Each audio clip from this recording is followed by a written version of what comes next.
Welcome to another live stream at the coolest weatherman's home.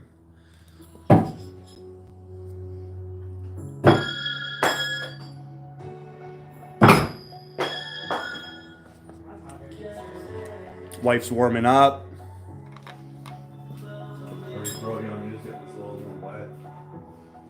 where he likes throwing.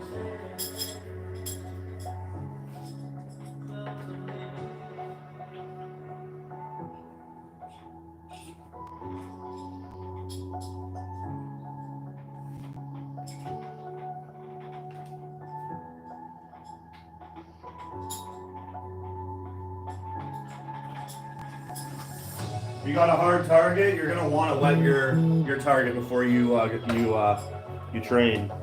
Get yourself a little pump here like this, and definitely saves your target, prolongs its lifespan.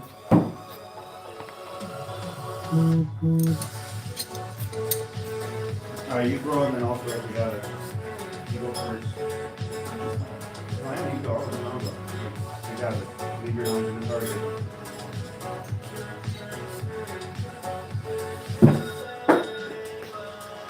Over-rotate, you step a little back and grip.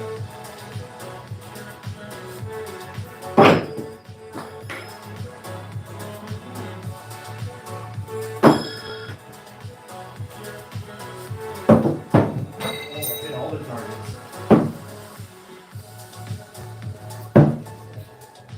I worked out today. I had a big arm workout today. So that first throw, I had to adjust the fact that my muscles are fatigued. Big arm workout today. Big arm workout.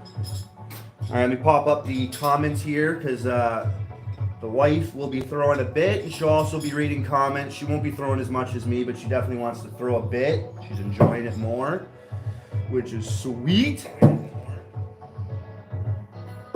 Looks like I'm Ronnie's on. What's up, Ronnie? Cam Bam, how y'all doing? We're doing great today, man. Feeling a lot better today.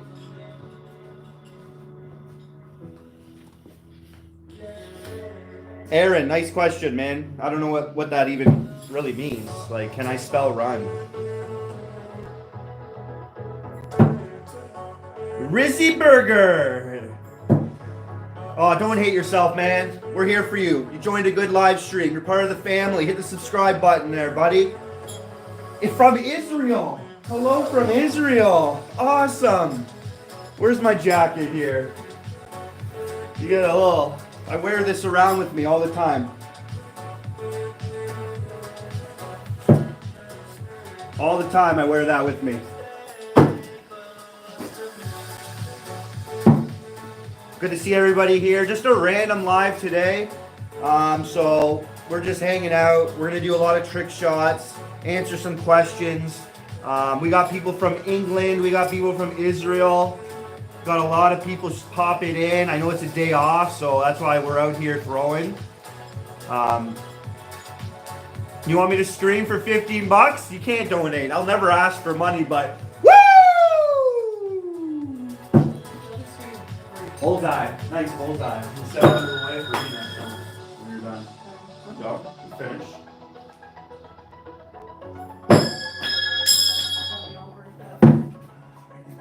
Right in there with you. Wanna pull mine out? Wanna pull mine out for me? I got my little helper with me today. Hope you guys are liking the vibe. We got some music in the background. Seemed to work yesterday without no copyrights, which was pretty sweet. Got my smoking hot wife with me today throwing. It is a good day. Cheers, everybody. Trying to keep up with the comments. Anything you guys want to know, you let me know. I'll call you Rizzy King there, Cam Bam. Oh, thank you. You got him out. No problem.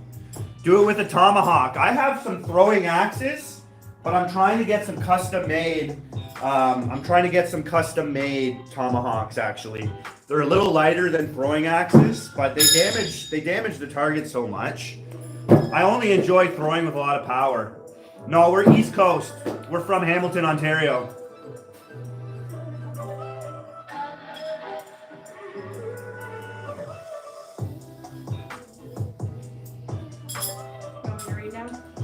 No, it's okay. Ask your wife to come in bikini. Oh yeah, man, that's only for my eyes. Woo-hoo-hoo-hoo-hoo! Love from India. Awesome. Nice to see everybody here. Greenland. I actually went to Greenland. I was in Thule. Obviously, I'm with the military, so I traveled to Thule to get over to Alert Nunavut. It was awesome. I'm going to throw an axe. I don't know how good I'll be. I did it the other day. Oh boy. Oh, right into the window.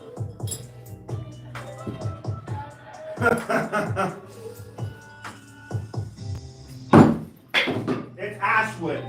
So the axe has a larger surface to get into it, which is a lot different. That was bullseye. The bullseye's chewed up. Can you put a picture of Putin on the target? No, man, that's Did alright. you complete your service? I'm from Texas. Let me try to get this in there. Hold on. I'm still serving. 20 years. I'm going to try to finish off so I can max out my pension. I made a career of it. Mentally stable because I serve a much bigger power than what's going on down here. So God has helped me maintain my sanity and keep good mentally. And if you look at a lot of soldiers out there that have gone through it and how they can keep pushing, the main reason is God. So that's a big deal. Especially for warriors, people who have to do things and see things that are not even shown on movies. So yeah, this thing's fun to throw. It just damages the target. Comments are going crazy today. Hi from love from South Carolina from Dale. Hello from Australia. That's from Joe. Wow, really cool. I'm from Jerusalem. Wow, respect. You are welcome anytime. I think you replied back to him, Tuvia. That might have been the yes. I'm from Jerusalem. I buy a lot from Jerusalem. I support Israel, obviously, 100%. And I want to share, you're the Lord and Savior to you guys too, because Jesus came as your final high priest, your Messiah. He's the lamb, the sacrificial, perfect lamb that was sufficient for all. And because of you guys being grafted out of the olive tree, the Gentiles were then grafted in. And that's the respect that I have. It wouldn't be possible if it wasn't for the Jews and the plan God had through them. So praise the Lord, and definitely have a lot of love and respect for Jewish people. They're the most persecuted people in the world, regardless of anyone's opinion on them.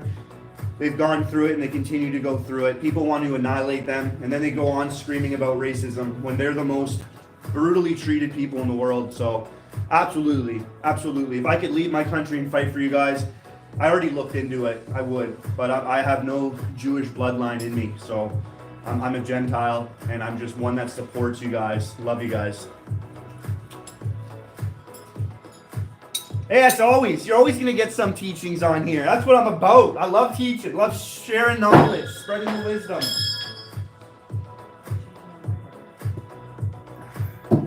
Bullseye. So you're getting a little over-rotated, so you can just grip the knife up a bit. Get a little bit more grip on that knife. Same spot. You're right about here. Same spot. Just grip it up a bit. Throw it in there like you're trying to save your kids from a predator. Grip it up a bit.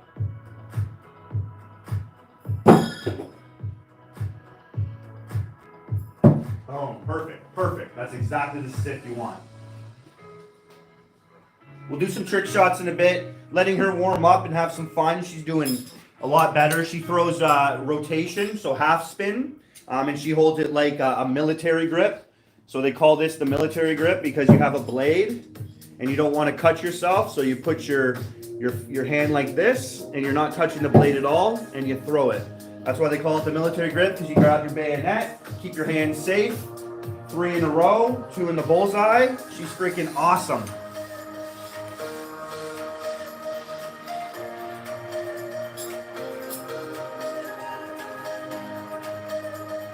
Everyone's got to do the right information, man. Everyone has the right to defend themselves. You just Google search how many times Israel has been attacked and never even retaliated. How much they've been, I don't even know. If you understand who the Holocaust, like that's not a long time ago. People have tried to eliminate them. There's no reasoning behind anybody getting behind anyone attacking Israel. There really isn't. The only reason is because you're probably not a godly person and you have no care for the Bible and truth, and you're living against that. So of course, annihilate the Jews. They're the wrong. They're in the wrong. Attack them all you want, but they can't defend themselves. Do you know war? People that fight in war, some of them have no morals. They use innocent people as shields. They put their ammo and they store all their weapons at the bottom of hospitals, at the bottom of innocent people's homes. That's their war strategy. Oh, so we can't attack them. We can't attack them. We can't do nothing to them because they're so immoral? No. Israel, get out, get out. We need to defend ourselves. This war isn't ending. Our people are getting brutally slaughtered, raped, captured, tortured. We need to defend ourselves. They warn people day after day, get out, because the strategies and the intel we have, they're using you all. So then when Israel then defends themselves and attacks these places to get rid of their bunkers, gets rid of their ammo depots so that they're not going to be able to retaliate, that's war. That's smart. But what they're doing, the other people, you might, if you're evil, think it's smart, but that's horrible. They don't even follow the rules of war. They don't. So people want to then get mad because they blow this stuff on the news. They blow it up on the news. And that's all you see. But you don't look behind it. You don't look at the context of what's going on. People don't understand war. You're all sitting eating your Big Macs at home, not knowing anything because all you care about is the next video game and porn movie you can watch. But we don't really understand war. It's not glorified. War sucks.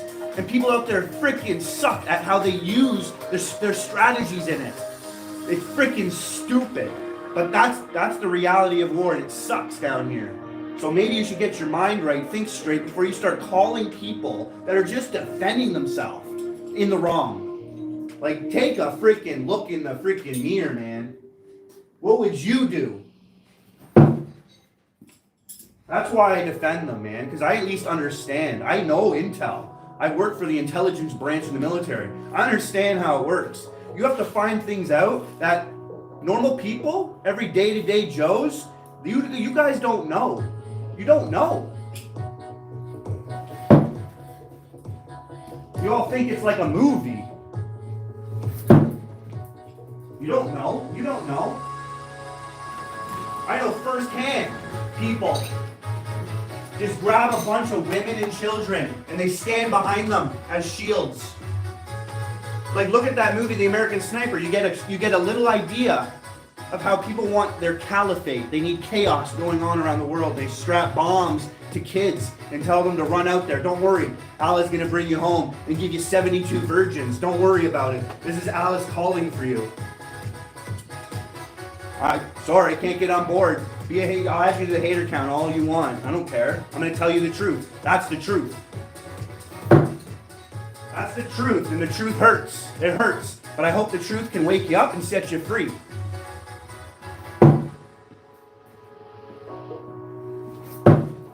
Bullets.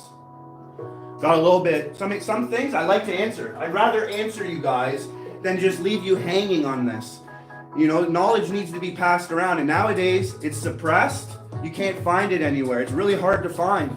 So if I'm going to use my live, I'm definitely going to use my live to help and spread some truth so that you guys can at least start thinking differently, at least start asking different questions. Maybe have a bigger, not so inside the box thinking. Maybe you can grow that thinking, go outside the box and start really grasping the idea of war and what's going on around it. What's going on, DJ Honey? Yo, DJ Mahoney. I don't know if that's you from my shit, man, but that's awesome. Yeah, I don't know crap, man. I know nothing. Thanks for coming out. Well, you could say, if you're going to attack somebody, and then somebody defends themselves against your attack, and then you're going to say, like, that's a basic liberal strategy. You're the attacker. As soon as someone else defends themselves against the attacker, now the attacker is the victim. Think about that, man. Think about that. Makes no sense. No sense. It is factual. I'm just trying to answer some questions. I don't like to leave questions hanging. I'd rather answer you guys to the best of my ability, because I think a lot of people nowadays, they really just don't know. And a lot of people are too scared to answer. And like I said, the truth is not something that is like promoted. Truth doesn't make people money. Think about that. I always say, you follow the money, you're going to find where the lies are. Follow the money. Follow the trail of money. You're going to find where all the lies are. You want to throw a knife around? Yeah.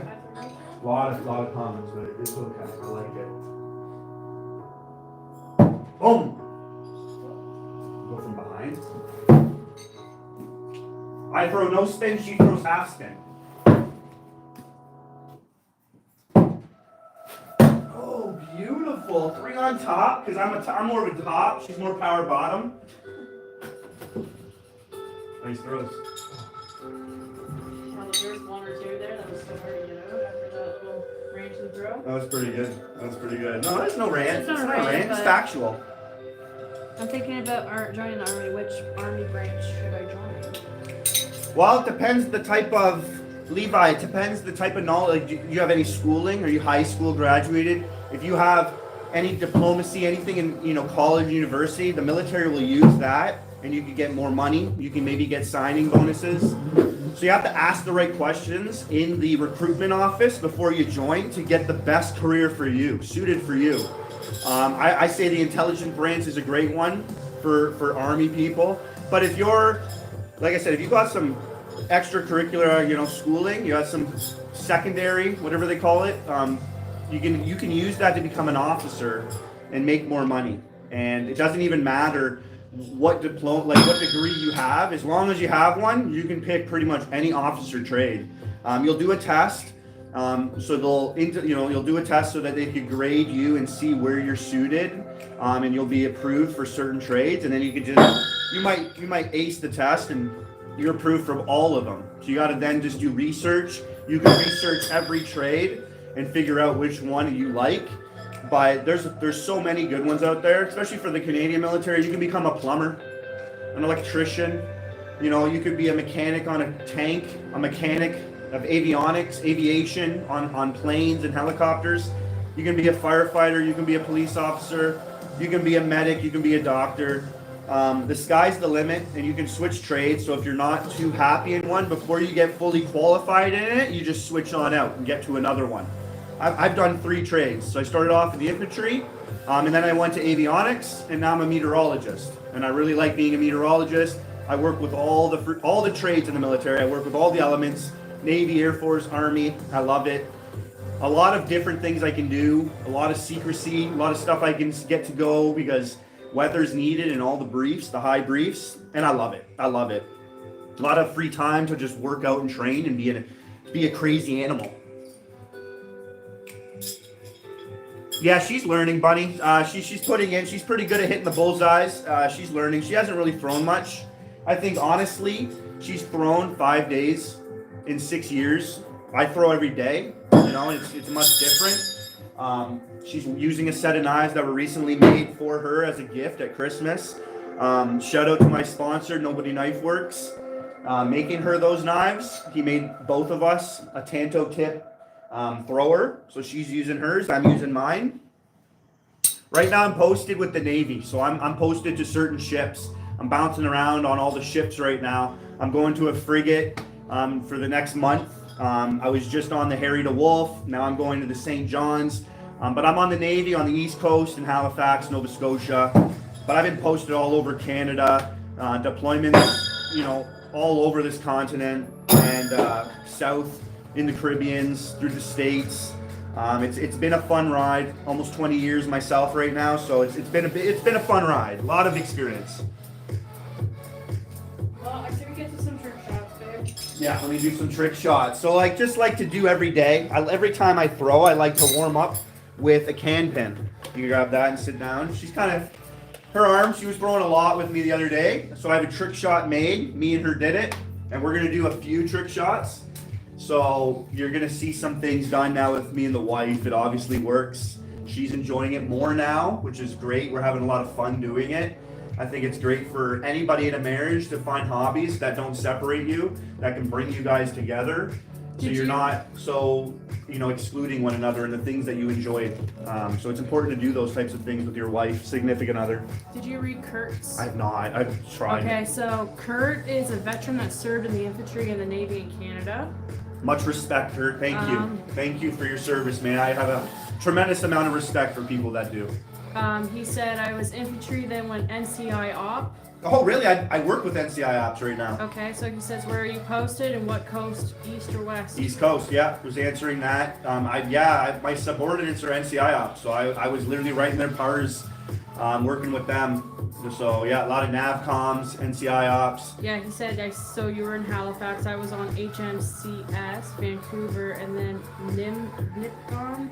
I don't know how to pronounce that. A different ship names, but yeah, you're out West Coast. Okay. Thank you for your service, man. Probably a lot of deployments, a lot of time, especially when you're in the Navy. You get a lot of deployments.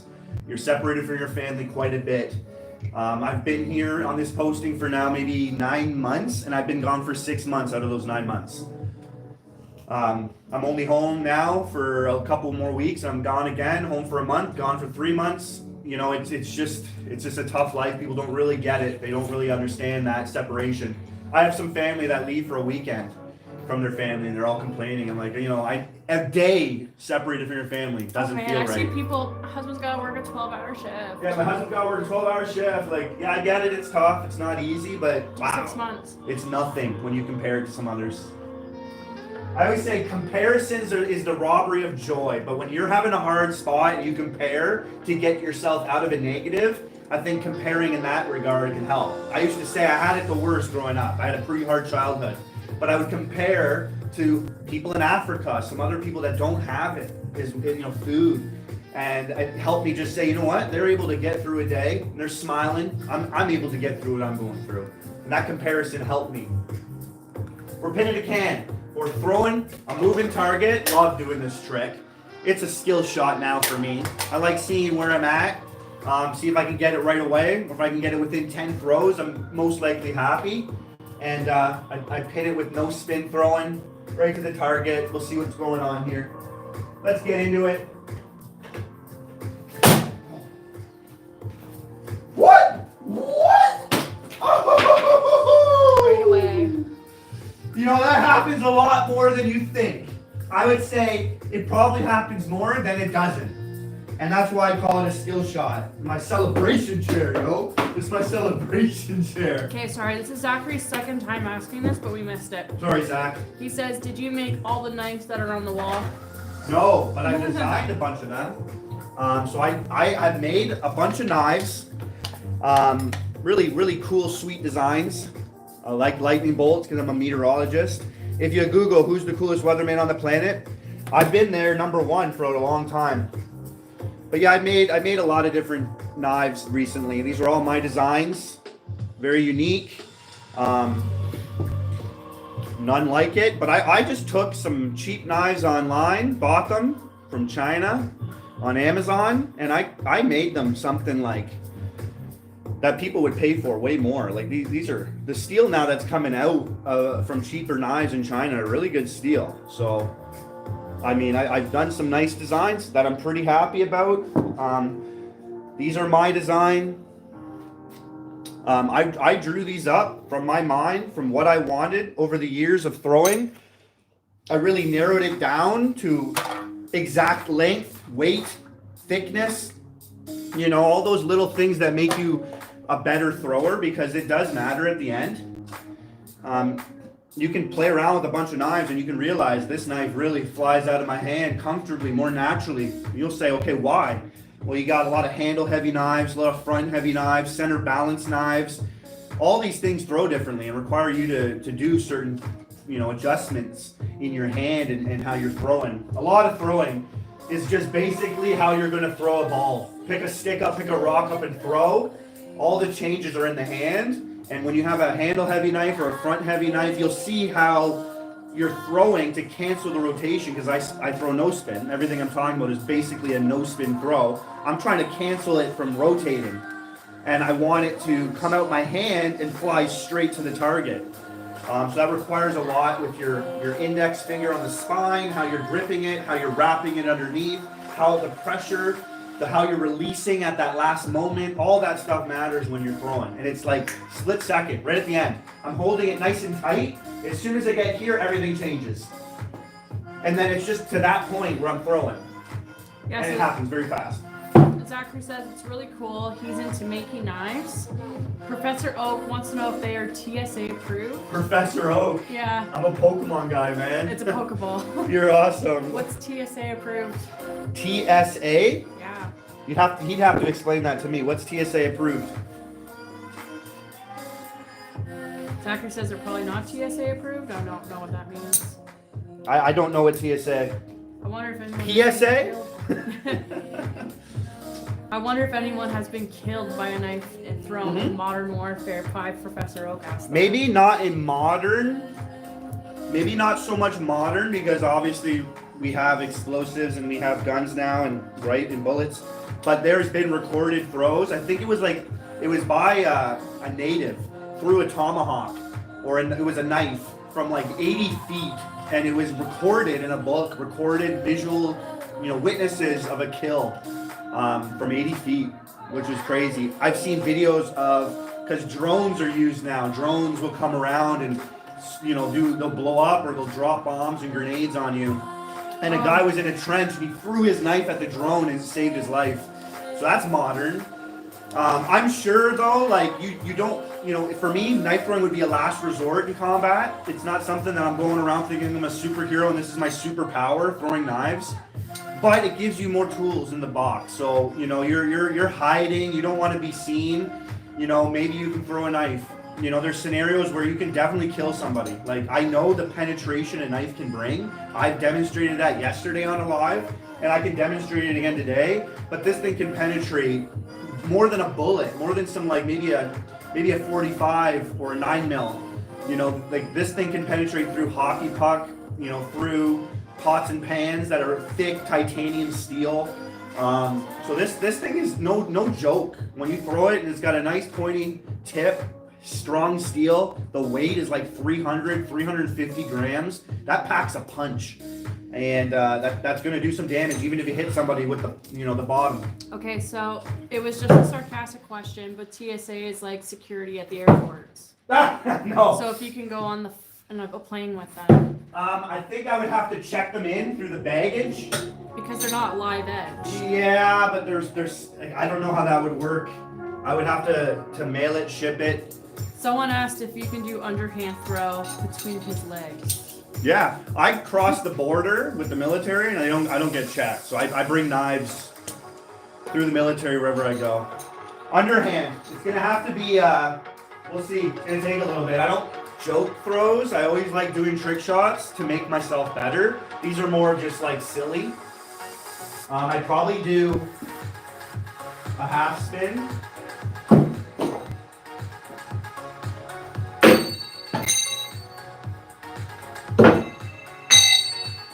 How long would it take for a beginner to become a decent throwing at knives? It took me to get decent about a month, and I stay patient. I stay very consistent in being patient, not rushing distances. But I'd say a good month at about 3 meters. And you're gonna start probably it depends, if you're throwing every day for at least like 2 hours, that's what I think a month is. If you're throwing for 15 minutes a day, it might take you a year. But if you can throw, and you're getting really good sticks, and you step back a bit, I would stick to about 3 meters for a good, I don't know, I stick there almost for a year. Master the basics. No matter any martial arts, master the basics. And then step back to 4, 5, 6, 7, different distances, different styles of throwing. The hardest way to throw is no spin. So that's the way I'm learning. And if you were throwing rotationally, you might be able to get better a lot quicker because it's just set distances. At 3 meters, you're going to throw it with the handle. At 4 meters, you're going to flip it around. 5 meters, you're going to flip it back around. And then you just find your grip and you can just throw the same way, same distance. No spin is instinctive. You throw it from anywhere, at any distance. It doesn't matter. And you can stick it. And it's just understanding. how to throw no spin and cancel out that rotation. But back to that underhand. This is ashwood. They make baseball bats out of ashwood. So throwing it like underhand, you're losing a lot of power. It's hard to stick. And my target's so high up. If it was a little lower, it would be better. So let's go.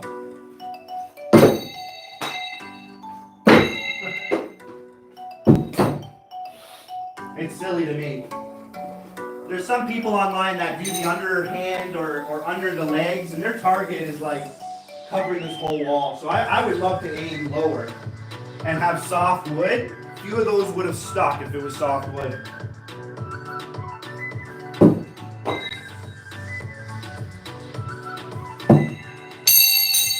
Like those are tips in.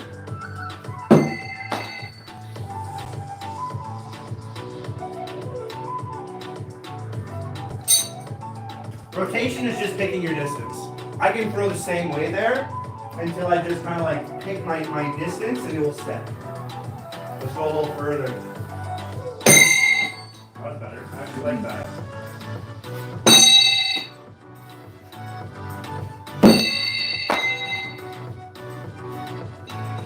This is what training looks like. If you're new to knife throwing, just sit there and start throwing steel. And then finding out the distances, finding out how you're gripping your knife, and just start practicing. And when you get those sticks, you got to think about what you did, remember it, do it again, repeat it. As soon as I get my zone and I can feel where I'm holding my knife, I'll be able to do it over and over again. Welcome back to the chat, Knives and Pizza. AGB says, my uncle served in the army. He's an avid knife collector. Loving this live so far. He's great. Much respect. Thank you for your service. Was it his dad or his grandpa know? No matter who. Uncle. If it's not even you, it's your uncle. I had my uncle serve in the American Army. He fought in the Persian Gulf War. And anybody in your family who is served, you owe a lot of respect to them, and I definitely give it to them. People aren't appreciating their service people in their country, and I think that everyone should. No one should be against it. You wouldn't have a country if it wasn't for them. Dedrick Williams says, hi. Are you in the army? I am in the army. I'm getting my stick. I know exactly where to go. Bullseye. Yeah, Mitchell said you got one earlier. There we go.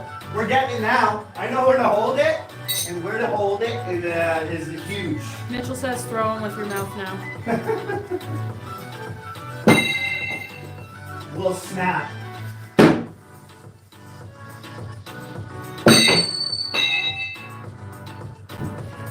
Let's try this.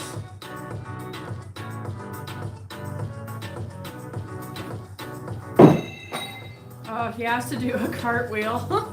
Oh, do a headstand. Pretty much just doing it for you.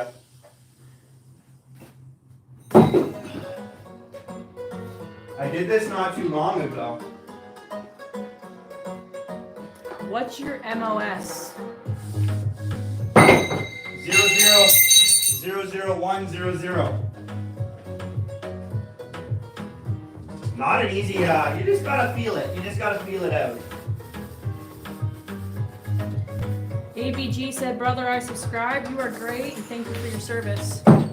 Thanks, buddy. I appreciate everybody, man. I do a lot of giveaways, so not a lot of subscribers on this channel. So hopefully I can get some things out to you guys. My original OGs, the ones that are my first 1,000. Before, if it ever does get busy, I don't care. I really don't care. But I definitely appreciate those people that have stuck around with me from the beginning. The Shuriken zone's on. Yo, what's going on, buddy? He says, whoa, nice stop on the rebound, brother. I have a few scars on my hands from when I still used hard targets for both Shuriken. Boom! Got it right in there. Can you do a no-look backwards throw? Yeah, I pinned a can, no look. Yep. So you can look on my shorts. You'll see it recently. I threw a can behind me, and I just threw it like this, and I stuck it. But I mean, it's definitely for no spin. It's hard, right? You don't know where that thing's coming. But This is from Knives and Pizza. He's like, don't mean to brag, but I've gotten really good at throwing garbage into the bin from a distance, if that counts. That does count. My accuracy on a lot of things have changed, and even at work when I'm playing sports with people, they're like, yeah, like, of course you're gonna be able to throw this, and if it's a ball or whatever, you're a knife thrower. I'm pretty well known in the military for throwing knives. My name has gotten around in the Canadian military, so it is funny. But yeah, your accuracy can be, you know, come from a lot of things. I played a lot of sports in life, so. That MOS is for Canadian Armed Forces, not US. Yeah, For Canadian, don't touch my buds. Don't touch my butts? Buds. Oh. Don't touch my butts. Alright, I'll do another little drill here that I like doing. It is Someone's just keeps going back, flip, backflip. Crazy the amount of things like handstand, behind, under the legs, no look that everyone just made me do. Yep. And I did it all. I love hitting a moving target. It's my favorite thing to do, hitting a moving target. The satisfaction you get from hitting it, completing it, the skill that you gain from doing it all the time.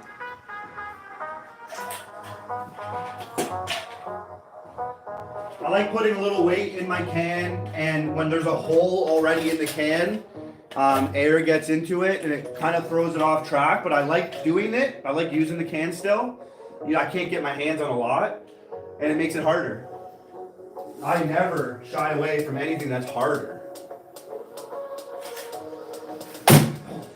Nice. That's 2 in a Bullseye. row, first throw. 2 in a row, first throw. Boom! Oh, it almost landed. Aw. Oh! Derek. That's my celebration chair.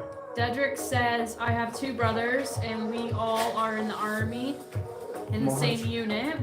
Don't touch my bud says, oh, that's cool. I was enlisted a few years ago in the U.S. Army. Okay, who's the one before? Who's brothers? Dedrick. Respect, Edric. Thank you for your service, man. Not cheesy. Trust me, I mean it. Anything you do in the military, I appreciate. Even those clerks, the cooks, I appreciate like tremendously. The hours they gotta work and the morale that it gives us, you know, is huge. It's huge. So needed. And I think they're just underappreciated sometimes. They do get a lot of rewards, and a lot of high ups really appreciate them, and I'm glad. Shuriken Zone says it's true that throwing knives translates to throwing anything. Mr. Shuriken never asks me to toss anything for her anymore. Mrs. Shuriken, that's awesome. Let's try another one here. When I throw my knife, it counts as 1. So that's why I said 2 in a row, even though I threw the can.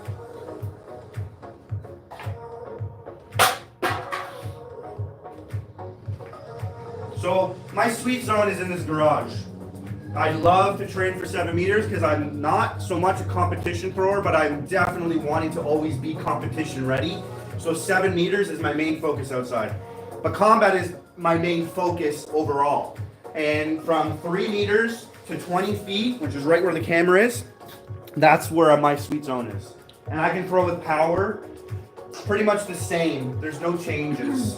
Just my step forward is bigger as I go back. Up close, I don't even need to take a step.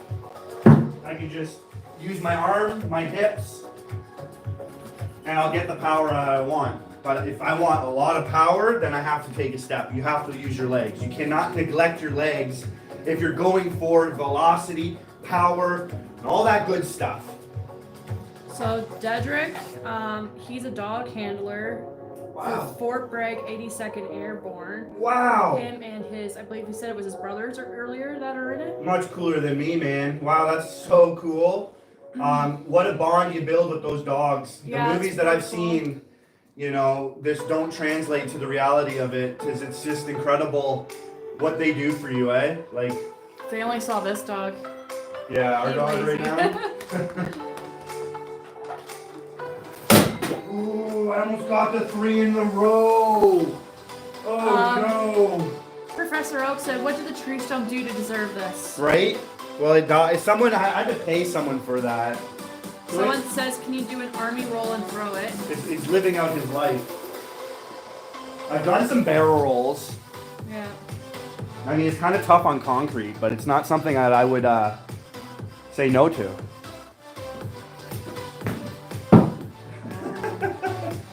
J.S. McCoy. I don't know how to pronounce that. How did that Sorry. look on camera, though? I'm Pretty sorry. sweet. He says, I'm from Sweden. What does your daily routine look like in the army for you? Well, I'm a weatherman, so I get to work, and when I'm not, sailing, I just go and train.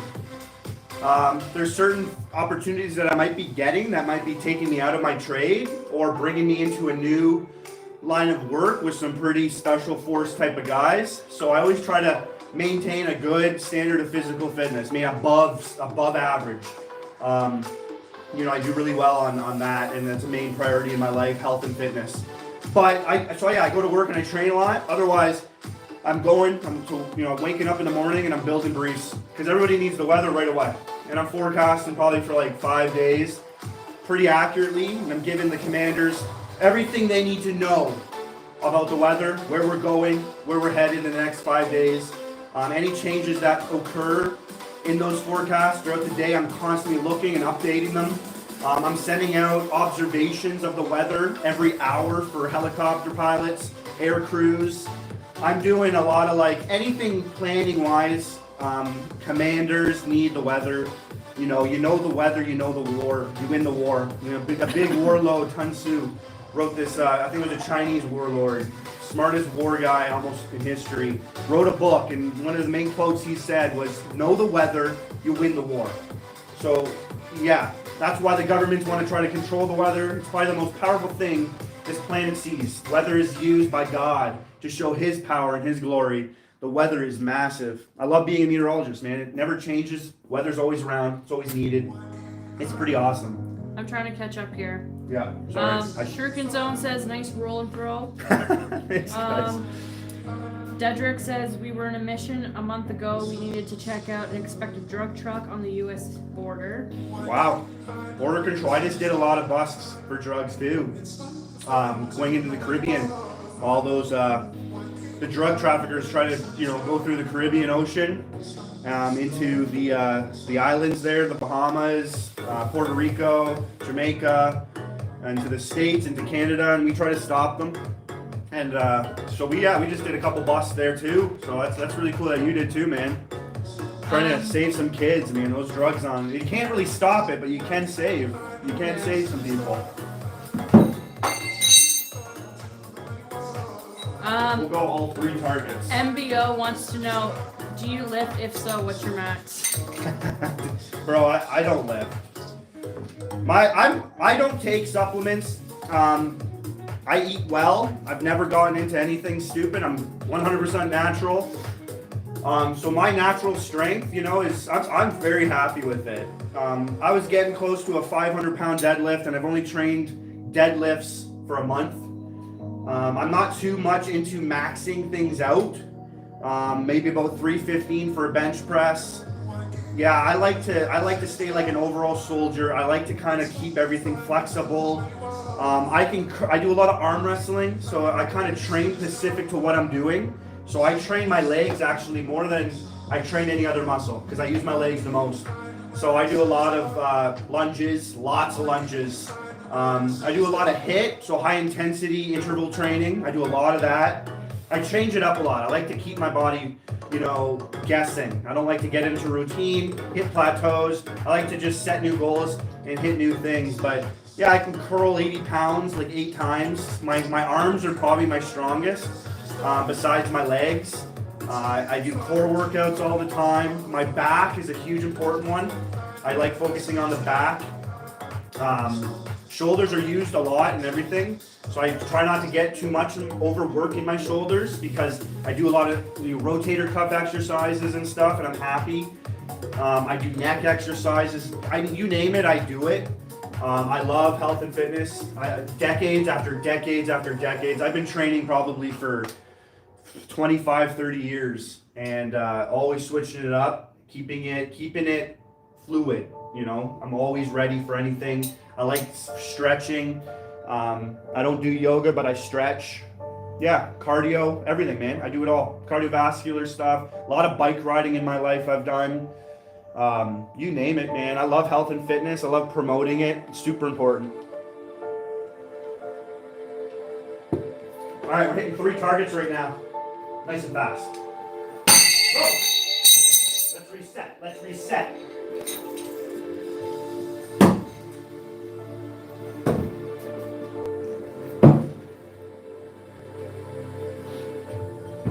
I like aiming at lower targets.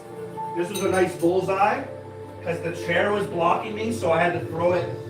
That was a nice one. But I like going out in the bush. I got an ATV. I love camping. I love making fires out there. Any animal approaches me, they're low to the ground. We got a raccoon or a fox with rabies. I don't want it coming at me. So I like training at lower targets. I like training at center of mass targets. I would never aim for the head. I would always aim for a body area that isn't going to move as often or easy and give me a better chance. But for the most part, the main reason was for self-defense. You can self-defense against an animal. And I wouldn't want to get hand-to-hand with an animal that has rabies. And I wouldn't want to have to kill them, but if I had no option, I could throw a knife at them and I'd have 3 on me. For the most part, for the most part, I have like a vest when I'm out ATVing or I'm just taking my dog for a walk. Anytime I'm in the bush, I have my vest loaded with knives and everything I need. I'm a minimalist, and so that means I got like some fireworks, some lighters, my knives. I usually got my life straw for water, a flashlight, certain things. I got these little fold-up blankets, those reflectable emergency blankets, and I could pack everything in here and you know, it's barely any weight, which is really nice to survive. And anything comes your way, you want to be ready for it. But you know, I can pull out a firework, light it really quick, and maybe that would be enough to scare away an animal, because that's my first kind of to go to, other than noise and talking. But with animals with rabies, they're gonna approach you. They're harder to scare away. They're most likely an animal is scared of you, and if they're not, they might have rabies. That's a clear indication. So. Throwing a weapon at them is not out of the books for me. So Dedrick said he was on a mission and he lost a dog to a drug dealer. He got shot in the heart. So I try to be careful and be strong for my job. That's probably the most challenging thing with that job. Absolutely, man. You build a bond with them like closer than a human. Boogie Man wants to know. He asked earlier if you were serving. I said yes. He says next year he's going to go to Fort Beginnings for an 18X program. Any advice or tips? You ever say that one more time? Boogie Man is going to go to Fort Beginnings for an 18X program. Any advice or tips? Ooh, what type of training is that? But I would get mentally prepared, positive, be realistic about it. You know, if you have some months to get physically fit, you know, what level of physical fitness are you at? It probably sounds like you're gonna have to do a lot of running. So you wanna be able to keep up, you know, get your cardiovascular health ready, start eating well, you know, get rid of sugars in your diets, get rid of the trans fats, get rid of those seed oils, focus on some good protein. Special force training. Yeah, I would definitely eat well. That's what it is. Health is probably a huge thing. And what you're eating can be very important because of the sleep you're getting. Sleep is so important too for recovery. Staying, you know, alert, focused, strong. Your sleep is huge, and your food, what you're drinking, can all have an effect on that. So I would definitely focus in on the 3 things. You know, your food is number 1, sleep number 2, and then your physical fitness is number 3. So work on your diet. Figure out, you know, are you drinking coffee? All right, stick to your coffee in the morning. Have it done by noon. Don't drink coffee beyond that. Coffee, the caffeine can stay in your system for a long time, like 8 to 12 hours. So that can push you into your nighttime routine, where it's gonna take you away from your sleep.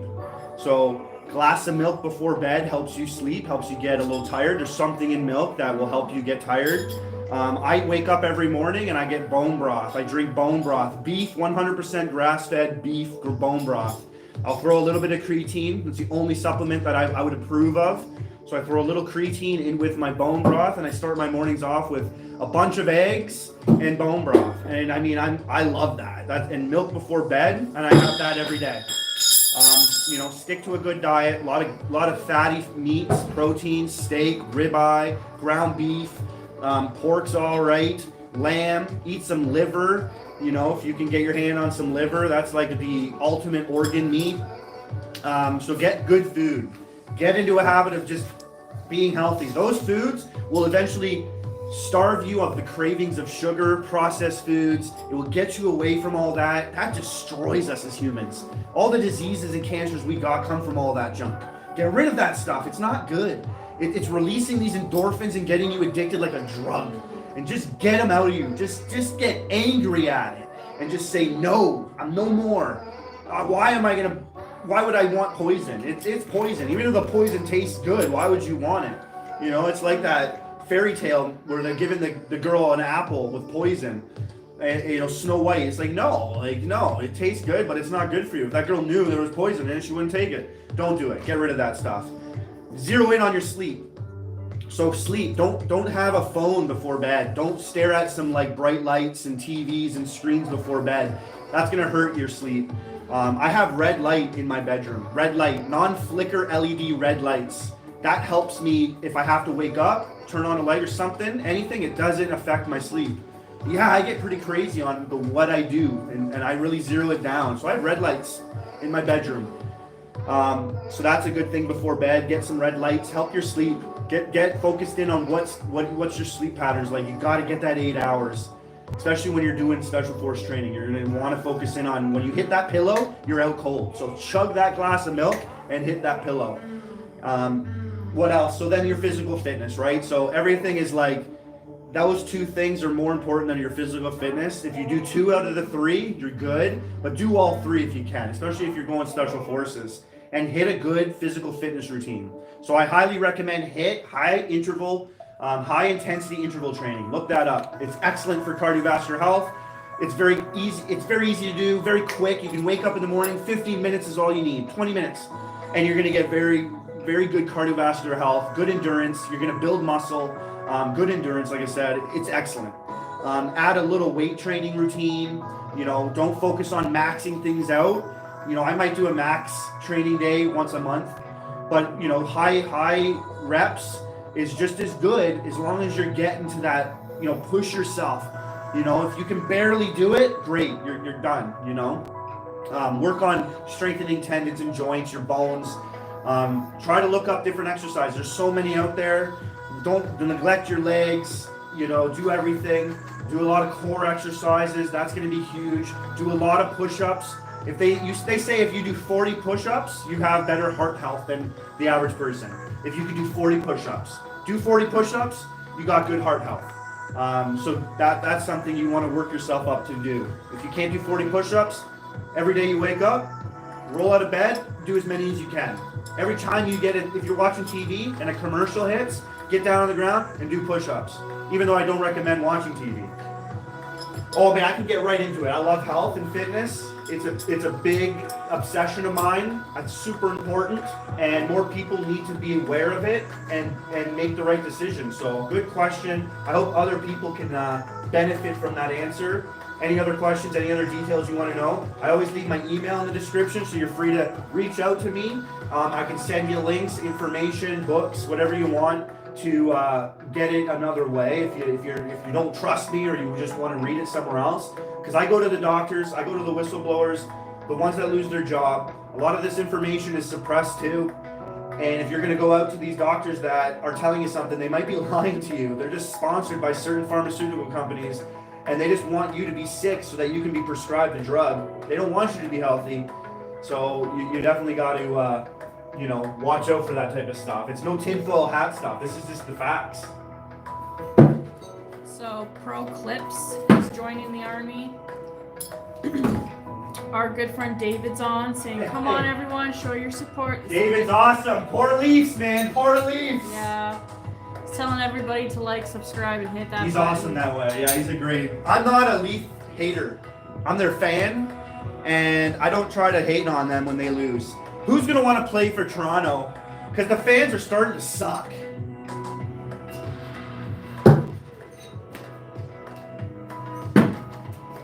Right over the chair. Oh! The Viking Ollie says, hey, mate again, greetings from Belgium. Wow, really cool. Greetings, brother. Vikings, man. Now go. If you got Viking blood in you, strong. Can you stop a bullet like in the movies with a knife? I mean, if God wanted me to, I wouldn't try. Does Canada really have an army? Yeah. I don't know. Look in history, man. Look at history. Canada has done some pretty. We got some immigrants like the Scottish. We got the Viking blood. We got some people that came into our country and defended wars, helped the states, did some things people can't do. Like you look at Vimy Ridge. You know, you look at some of these battles that we have in our belt. You know, the courage. I think the states in Canada are very similar with the patriotism. You know, how our country was formed. You know, the Constitution and Bill of Rights has a lot to do with, you know, all the history lessons, making people more free than what it was.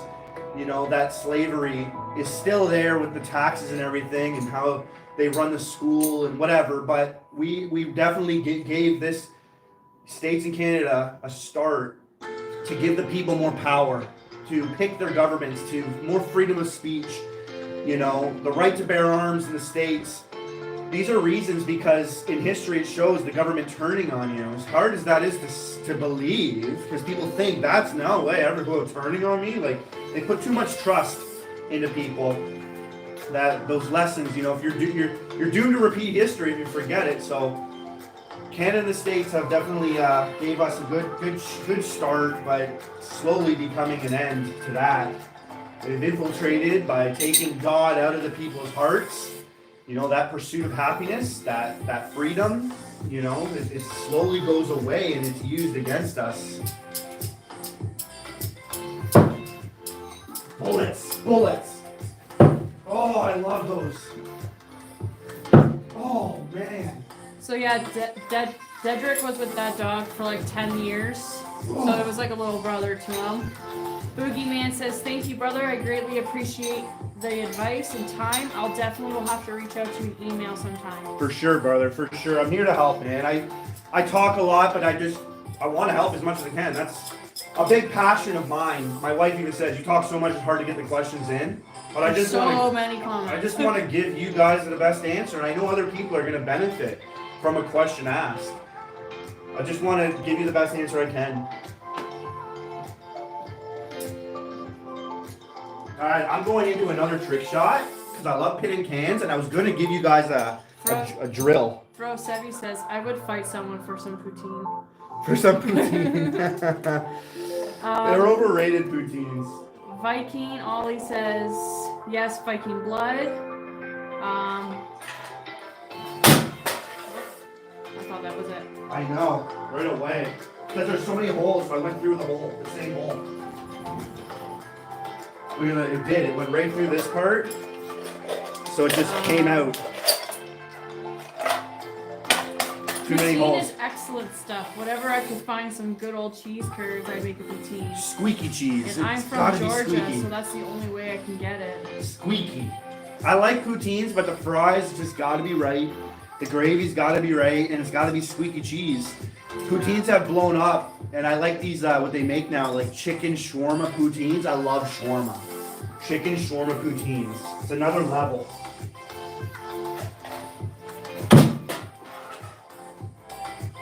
Yeah, everything that I put in here to weigh it down is coming out. Oh. Someone wants to know if you Canadian Armed Force members aren't allowed to smoke the stuff.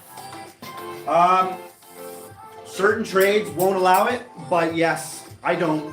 But some trades, like, they might have a little more of a restriction. You're gonna have to be on like holiday leave to be able to do it. But for the most part, everyone's allowed to do it as long as you don't do it 8 hours before your shift.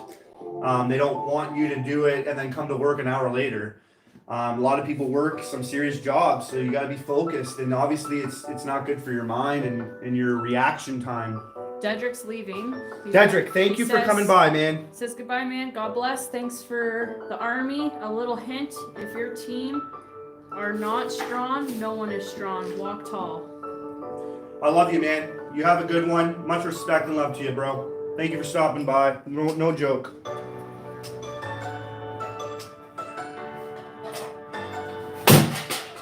I'm smashing this can. I'm gonna do a drill. This is a drill. So first part of the drill is to hit the moving target. Throw your can and hit it. Every miss is okay as long as you're sticking your knife. And even better if you're getting close to your can or even hitting your can. That's a positive. Once you hit your can, mission accomplished. And we'll get on to the other part of the drill. This is a series of things that I like to do.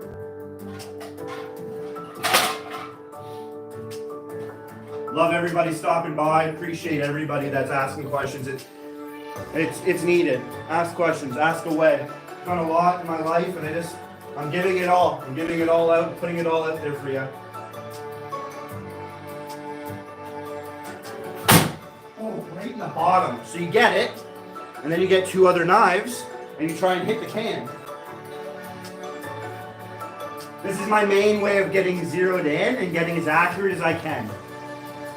It's not perfect, but it's the best way. It comes from how you hold your weapon in the army.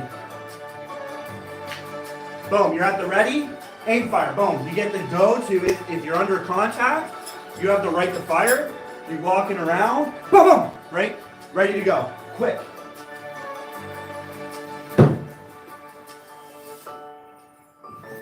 Boom. One's right beside it, two are in it. That's the drill. You know, it can push you a little better. Eternity says that was clean. David says snipe knife. Snipe knife. I called it straight shooter. I got some help. I asked around. Wow, that thing was in there. Throw Sevi says great pin. I'll see you later. Take care, guys. Appreciate you all stopping by and saying hello. D's Outdoor Adventure says what's up? I just subbed. Oh man, thank you. Thank you. Appreciate it. What's up? How you doing? So like I just said, the way I throw comes from holding a weapon. Just to give you a better visual, right? You got your weapon. This is how you walk around when you're patrolling. You got your strap on. Boom, right? Got it in your shoulder nice and tight, right? Recoil, able to keep it under control. The way you want to grip it is up to you. So many different ways. I like to keep my hand right around the barrel, kind of tucked in with the magazine, so I can pull my magazine really out quick if I needed to. But it's right here. I got my chin close to the butt. Obviously my eye is aiming through my laser sight. That's how I hold my weapon. Right like that. The strap can give you more relaxed, but it's really quick to get it in the position to fire. I got my athletic stance. I'm always bent down, more stable, less of a target. Very stable, very quick on my feet this way, very balanced. So all I do is take this knowledge that I've gained in the military and I add a knife to it. Even if I have 3 on me, I put them in my hand. One's ready to go. One's ready to go in my fingers. The other one is in my palm. Normally I'm gonna have 2 knives though, if I'm gonna be out and about. I don't have 3 throwing knives, I'll have 2 throwing knives. I'll have a pocket knife and then I'll have a belt knife. One's in the fingers and I rest the other knife on my knuckles. Doesn't matter which one. And I rest it. And that's kind of how I would hold my knives if I was like, you know, an animal was at me, whatever. This is just how I would do it. If I ever had the opportunity, I would just hold it like this. Same thing. I bring it up like my hand is now the butt. Bring it nice and close to my face like I'm staring down the barrel. Boom, bullseye. Next one's ready to go. And I've trained to transfer my knives very quick. Okay, so just gonna read a couple comments before I read out a question. The Viking Ollie says the aim you told yesterday, it has stayed with me. Sorry, that the what I told The you? aim that you did yesterday has stayed with him. A lot of people have been reaching out to me recently about even giving it a name because it's mine. No one throws like this. This has been my way. And a lot of people have been starting to do it and it works. It really makes them more accurate. Like, you really dial in.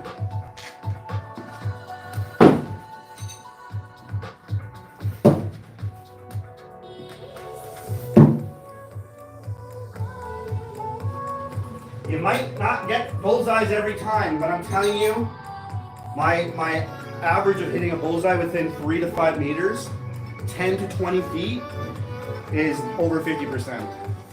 It's being consistent. It's not switching it up.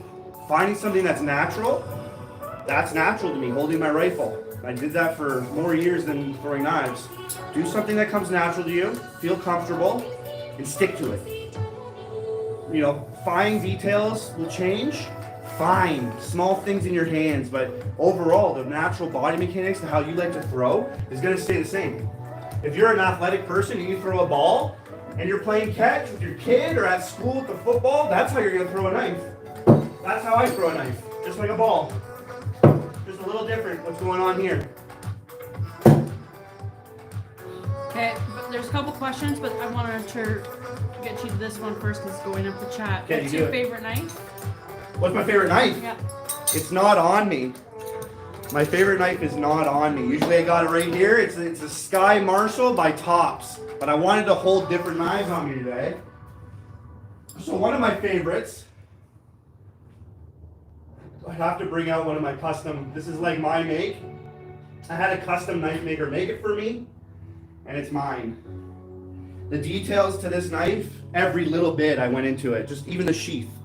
So it's got the UD clip, very universal, very strong to hold on your belt. It's inlined, my sheath is liner, velvet, so it comes out and it goes in silently. So you can't hear me drawing my knife. And it's a big camping Bowie knife. The handle is thick up here and it thins out so I can throw this thing. It's got a live edge and I got a lot of room on top to choke up. And I can do some, like I said, I love camping. I love bushcrafting. So I'll, working on some wood, getting fire started. All my daily tasks out in the bush are gonna be complete with this knife. It's great grip with that G10 handle. And again, I can throw this thing really well. So the Viking Ollie says deepest respect, and my jealousy meter is at 100%. I really like you, man. Thank you for stopping by. Alanta on top 1 says I subbed. Keep up the good work. I don't understand how you throw a knife like that so consistently. Keep up the good work. Thank you, man. Appreciate that. Our newest sub, D A lot of Outdoor work. Adventures, A lot of work. says, what is the best starting throwing knife? This is a really nice knife too. I just got that one. It's like a banana shape. So the best starting knife. This is what got me into knife throwing. I didn't want to develop bad habits, and I wanted to get really good. And I knew the bad habits can come from picking the wrong knife. Now I'm throwing no spin. This is what I learned off of. These are the Vengeance. I did a lot of studying in knife throwing before I even threw my first knife, and I found the world champion, a 5-time world champion, and I studied him, and I studied other world champions, and I found out what they were using, what they were doing. And this knife is what the world champion won all his champs with. And it's a very handle heavy knife. It doesn't even look like a knife, but it's like a prop to help you learn how to throw any knife. And now I can throw any knife, as I just demonstrated, the difference in knives. It's incredible. This is an actual knife. This is not. But a throwing knife doesn't look like a real knife. There's another throwing knife that's very popular out there. Another throwing knife. Kind of some will look more like a knife, like that can be a live edge. It's got a little guard here, but others don't. But it's a very handle heavy knife. So for rotation, canceling out that rotation, the handle heavy wants to rotate. It wants to because of all this weight back here when you throw it. But your finger will cancel that rotation out. So when you throw it, you have to train your finger here, or your hand, a lot to do with your index, how you're going to stop that knife. So you can see my wife throw too, because everyone's going to like to see that. So this is going to help you learn. This is a very good knife. It's from Czech Republic though. I had to order it. Wolflund. You can reach out to me, but you can just Google Vengeance Slim and it will come up on Google. And this is a knife you can get. 6 millimeters thick. I have a 7 millimeter version and an 8 millimeter version. The thickness on the knives do matter. And this here is a great knife to start off with. This is how I got really good, and this is how I learned to throw any knife. Watch yourself. Light knives will ricochet a lot more too, so be aware of the ricochet, the crazy ricochets light knives can give you. Butterfly knives are illegal in Canada, so I don't have a butterfly knife. I wouldn't, there's a lot of like folders I wouldn't throw. Like this folder here, I love it. Cold Steel makes some good folders. The lock mechanism on it is really good. It's the T-Lite. So I have thrown this one, but generally my pocket knife is my hand-to-hand combat knife. I like this one because when you pull it out of your pants, your pocket, this catches and it flips. So when you open it, it opens upon deployment. So if I need it, oh, didn't work there. Get it a little closer to the back of your pocket. So if you're ready and you need it, it comes out ready to go. And you don't gotta flip it. So that's kind of cool too. If somebody mounds you and they're choking you out, you can pull your knife out of your pocket and it's ready to get that person off. But there's certain folders that are a lot better for throwing, but I really wouldn't recommend throwing any folders. I think when you become a knife thrower, you just want to throw everything. You get into this, I got into a state of like, I just want to throw everything. And I want every knife on me to be a thrower, or at least I'm able to throw it, because it's just an extra skill I have now that I can do. But, I get more serious, more realistic. I try not to let it get carried away with thinking more, getting an ego involved. And I try to just be very smart. Tactical, being tactical. If you research the word tactical, being tactical means you think properly. You're thinking of scenarios in the right manner, and you're training for them. All right, my wife's gonna throw for a bit. I'm gonna take 1 second. She'll get back to reading comments because I'm sure there's a few more. I'll be right back.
How much the grass has grown. Cut the grass not too long ago, and it's like every 4 days I need to cut the grass. I love a nice, clean cut grass. I love it. Doesn't help that it rains every. No, I am going to show off a knife right now. You might want to just check on the kids just quickly, and then come back to me.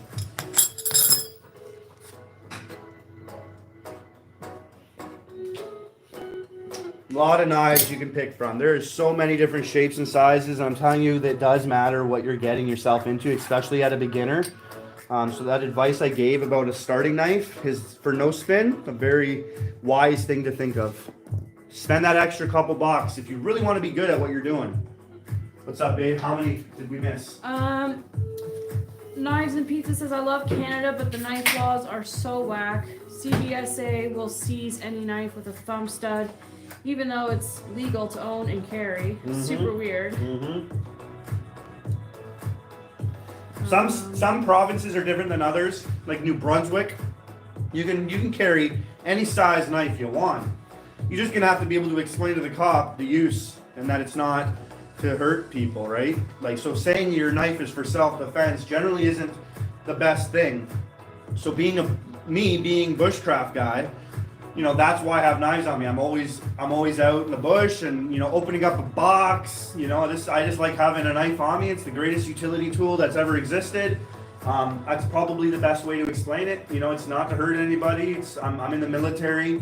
I'm going to protect the police officer, and having a knife on me would be a better way to protect them if they needed me, because I can't carry around any other weapon, so I'm going to have a knife. Other provinces, you know, the blade can't be longer than your palm. Some have a certain length, like 4 inches. You can't have a blade bigger than 4 inches.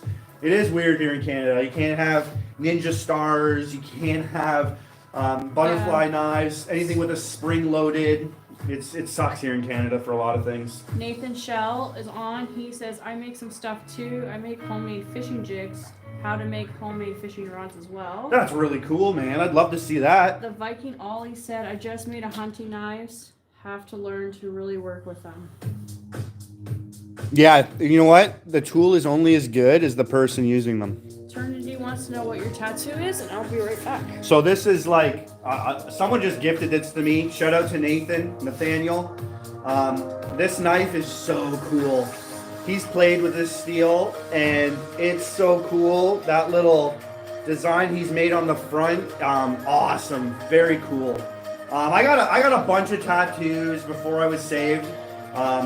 So I before I was saved, truly saved, I had the knowledge, and the knowledge it's not enough. So I do have a Bible verse on faith. So I have faith, and then I have Hebrews 11:1 on my wrist. So now faith is being sure of what you hope for and certain of what you do not see. You know, it's that substance of the faith. What is faith? I did not see Jesus die on the cross, raised from the dead, but I believe it, and that's my faith. So I have a sword, and in the sword it's got strength, and it's got my dog tags wrapped around my sword. It's a physical strength that God has helped me through in my life, so I have that there. I have a queen's crown with a lion's head inside the arm there. Every king came from a queen. And then I have, every rose has its thorns, so I have a burning rose all up my arm and into my chest and back. Started, but the guy who did it went to jail and I couldn't get it finished. I got a lightning bolt on my finger.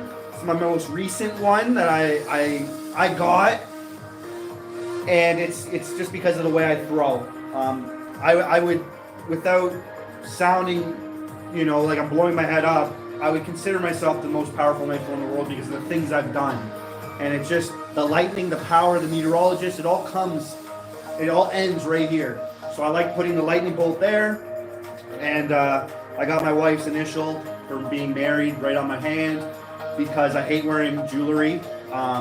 Men shouldn't be wearing jewelry. If you're wearing jewelry, you gotta question. You gotta question yourself on that one, yo.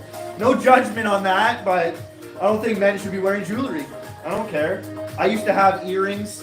I used to have a nipple ring, but when I grew up and became a man, I got rid of those things. The thing throws pretty freaking awesome. I could throw anything, but some knives really, you could just feel how well and how easy it is to throw them. For the most part, if I haven't thrown it and I can pick it up and throw it, it's good. And that's like this. It's lighter, and I like a heavier knife. I prefer something around 300 grams, 250 to 350. This feels like around 200 grams. It's just too light for me to be taken seriously. It's just fun to throw. It's like a nostalgia thing.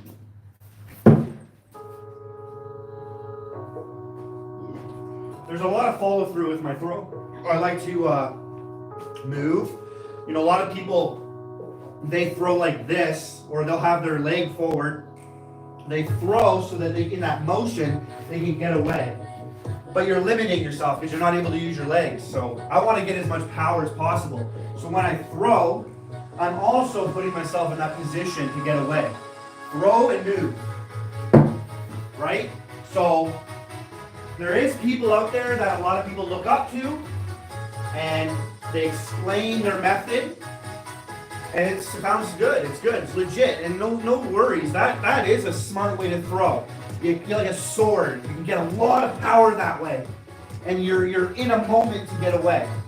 In any self-defense, I would want to throw as hard as possible. So I would take that quick split second of a step forward to get my throw. Whether it's fast draw, like I have no time and I'm pulling it out, and I'm throwing my knife and I'm leaving. I'm in that position to leave. So I would argue against that methodology to say power over that stance, because I can accomplish the same end goal with more power. So instead of putting this foot forward, I have my leg forward and I'm ready. So I'm faced in the opposite position. I pull my knife out and I'm already in that movement, swinging myself. And I like it more. I 10 times out of 10 would prefer to go that route. Other people would argue against it, but I just proved, if I'm gonna go this way, because if you limit your legs, you're limiting your power. Connor is on. Right? And you can move. Connor says hit a can. For you, Connor, Next no door. problem. All right, let's hit a can for Connor. I have hit so many of these, and they're all damaged. I can grab a new can, but I don't want it. This is for you, Connor. And I'm using a weird knife. That's weird, but it's awesome.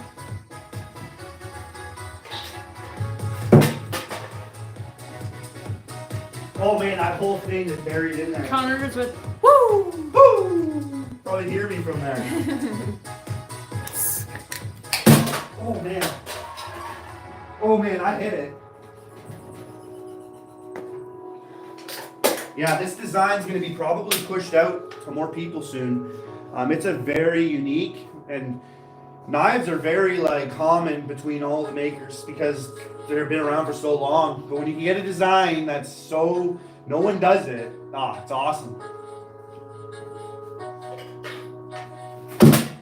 Wow, that is so bullseye.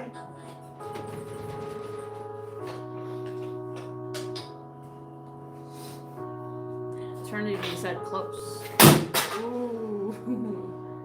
When it comes to pinning a can, I won an online competition. From 3 to 4 meters, I don't think anybody can do it the way I do it. And I won online a competition, so until someone can beat me, post your video. 10 cans in 7 minutes, in 6 minutes.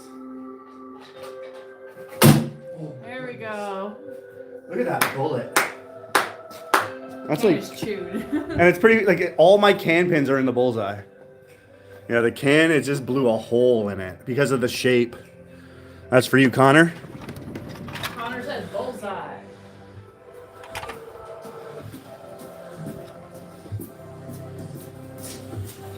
There's nothing quite like pinning a can.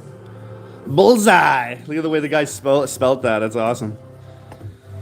Let me try to... I like getting the hater count in there just a little bit. Pulling this out is so hard because of that thing. So you got to twist it, and it comes out really nice. Blows a big hole. Any knife for combat, though, you don't want something restricting the penetration. That restricts the penetration.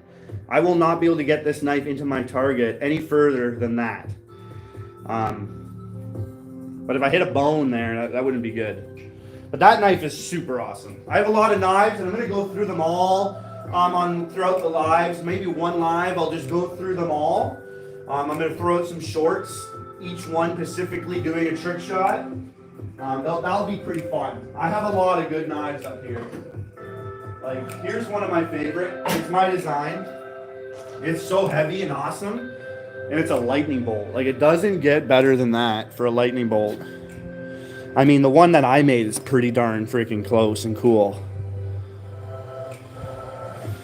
Which one? Obviously this one. This is the guy that does it. He makes knives just like me. These things are awesome. Yeah, it is an odd knife. The twist in it, super, super weird. It makes it a handle heavy, a front heavy knife. But, I mean, this thing throws awesome. And I just love different knives. Having a variety of different knives when you're a knife thrower, coming out and making your pick. It's so awesome. This thing packs a punch. It's got a lot of weight. I mean, the tip goes in there. You can see how much that penetrates, right? Into ashwood.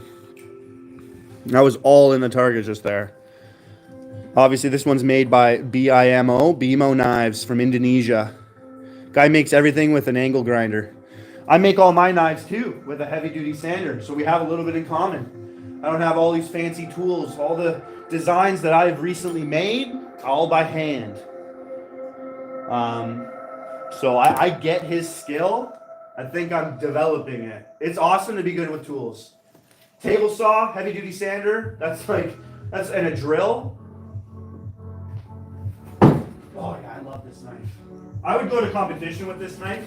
I say that about a lot of knives, but I would love to win a competition with a knife like this. That would be so cool. So knives like this, right? Let me point this out. Some of them have the top is straight, and then you have the option of flipping it around and throwing it like this, and it has a little bit of I would call this a trigger, and it's going to help you slow down the rotation. I like doing this for longer distances, up close, and when I move back. And if you're into knife throwing, you might understand what I'm talking about, but if you're not and you're training, and you got a knife that offers you that, you got two ways of throwing, and it matters. It changes the game there. And try it out, see how you feel. You'll probably like the fact that this is there, but when you want a lot of power and nothing in your way, and you got a lot more control over your knife, nothing being in the way of that release can also help you. And that's what I like up close. I can get a lot of power, and I don't want anything restricting me. Whoa. Whoa. Don't have unrealistic expectations of yourself. Everyone's allowed to miss. And then you bring it back, and you get a bullseye throw. But this was one I love showing this knife off. Super awesome knife. It's made out of spring steel. Spring steel is a great steel for throwing knives. It would bend over snap, and having a little bit more of that. You don't want any knives to snap, right? So I would definitely recommend spring steel.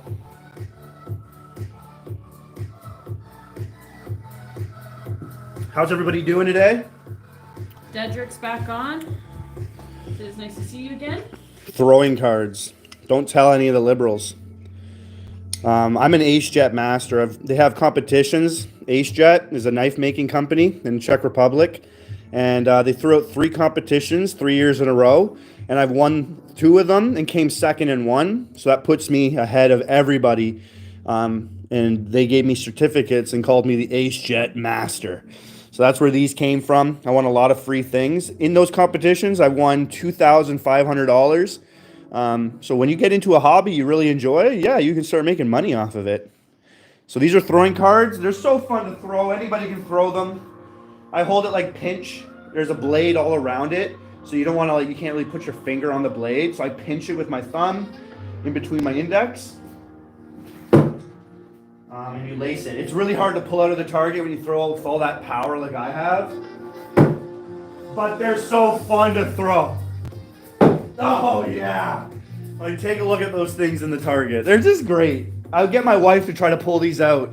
I wouldn't want her to hurt herself. Right? Look at those. They're really weird to pull out. The first one on the right, that's gonna be the that's gonna be the hardest one to pull.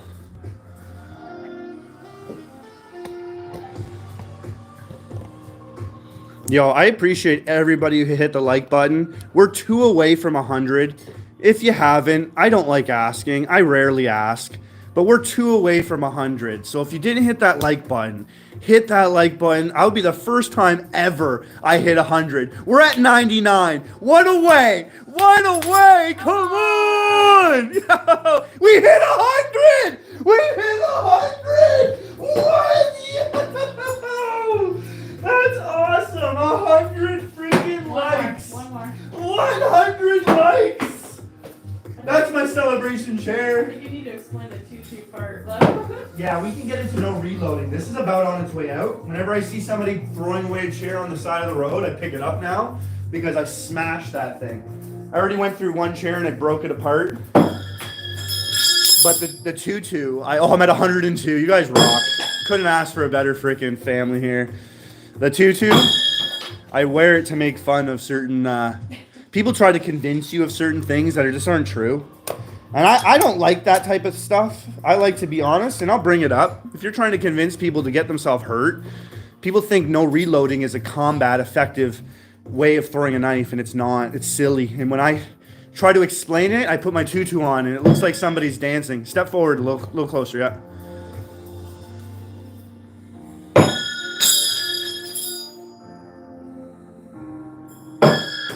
If you're over rotated, you can grip up higher. Grip up higher. Grip up higher. What's the coolest knife I got? Ooh, that is a tough question. It's not my favorite knife. It's my coolest knife. There is a knife literally called The Cool by Loic. I know, and I have it. And that's this one.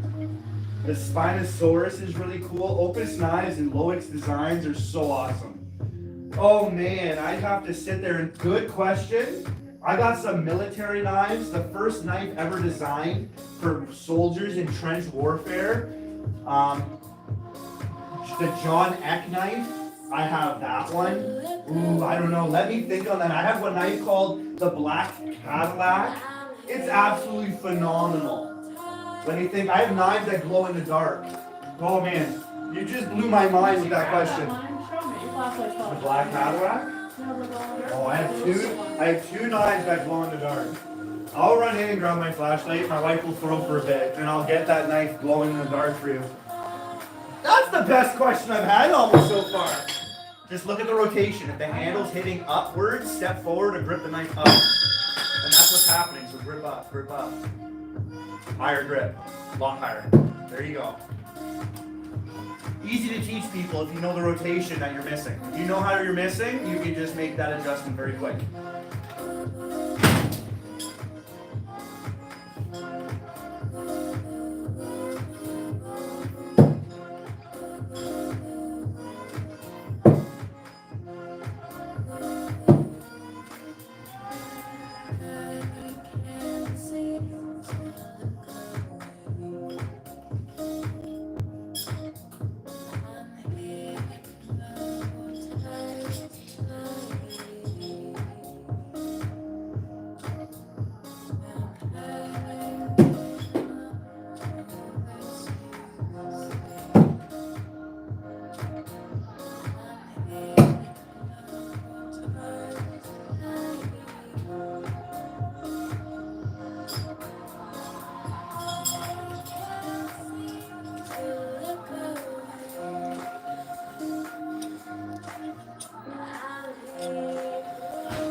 Alright, I love showing off things too.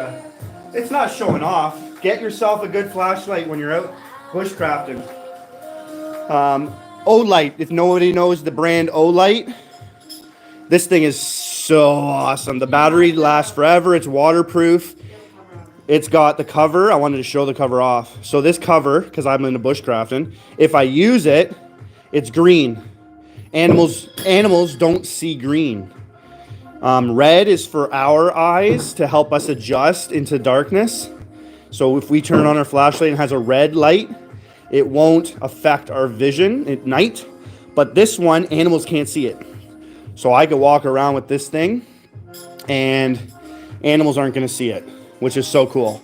But you can flip it off. I can almost start a fire with this thing. It's so bright. Like, this thing is incredibly bright. Right? Yeah. So I'll get this, and it's got a nice grip. I put an extra little grip here. It's got a magnetic charger. It's waterproof. The battery lasts like 4 to 5 hours. It's super, super good. Olight, check it out. Sometimes paying for the extra money on survival equipment is worth it. Oh, it's so worth it. Your battery goes dead, and you're like, you know, you're not gonna survive. And you could have spent an extra $100 for your life. You want to do that. Save the money.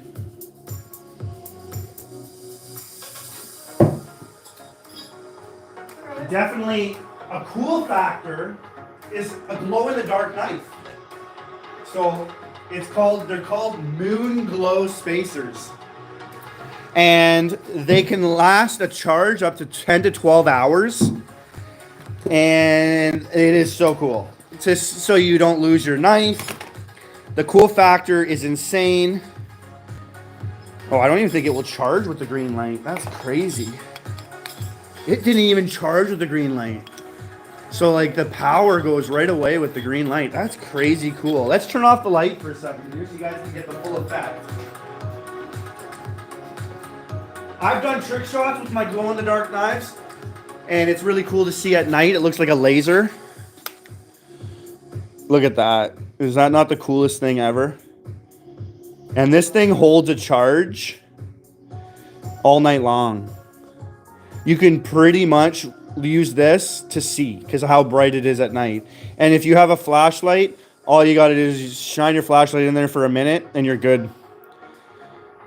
That's insane. And I customly designed this from the scalpel from Tops, and I got a maker to make this for me. And I asked him to put Moonglow spacers, and I can throw this thing like a bullet. Yes, you're going to have these Moonglow spacers break a lot easy. But I put some epoxy glue and fixed it right up. You would see like the crack right there. Moonglow spacers. That's got to be one of the most coolest knives I have because of that. This one's okay.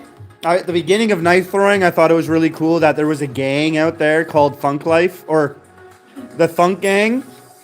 And this is their knife that they carry around. But I just found out they're more like a high school, bully group that really isn't that cool. But this is their knife, and it's called the Coffin Nail by Angel Fire Knives, Angel Fire Knives is one of the best knife makers out there. This also has Moonglow. You can ask your makers if you're looking for a custom knife, what handle material, and Moonglow spacers are a cool addition to your knife. Many people are going to look at you and say, cool factor went up big time. So if the coolest knife had to do with something like that, I would say. But, oh man, I got so many cool knives that's a difficult question. Look at these things. It holds the charge for a long time. Camo, utility clip. I can carry this thing around and throw it like crazy. Super awesome. Super awesome. 107 likes. World record for me. That's super awesome. You guys rock. I'll pop the lights on. Got my smoking hot wife throwing knives into the bullseyes. As a husband and a father, there's some things that just get your jellies rocking. That's one of them right there. It's like you just got me turned on a little bit more. I'll be right back though, so you just keep on throwing those. I'll put a card up. After you take a little break and read some comments that I missed. File that.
Hey, the music's such a good addition.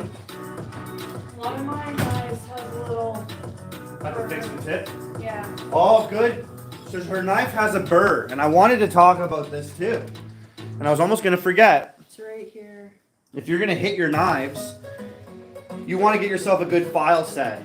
If you're into knife throwing, you're getting into knife throwing, get yourself a file. It doesn't have to be as extravagant as mine. I have everything I need as a file. All you need to do is get yourself a file like this. You can ruin your whole day with a burr.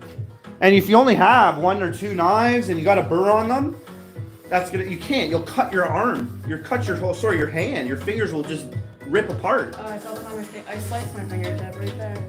Yeah, so you definitely want to, if you got a burr, if you hit your knives, you see a spark, don't just pull your knives out like nothing happened. You could have a burr.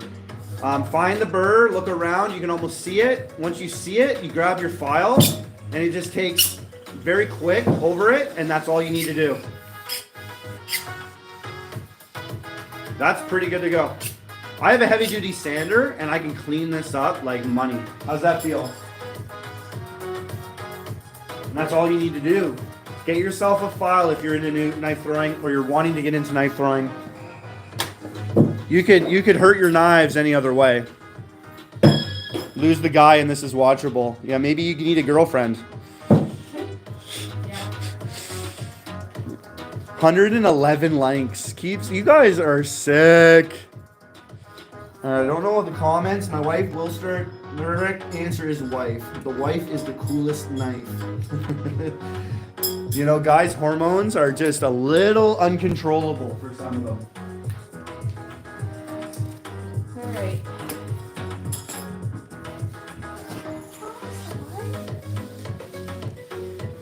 All right, we're getting into some more trick shots here. We've only been doing this for like an hour and 30 minutes. Girls are in there having a blast.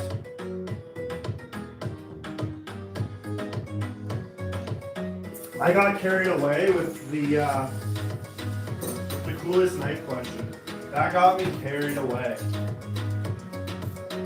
All right, let me see a can here that I can put something into. Connor, who's that orange-haired girl?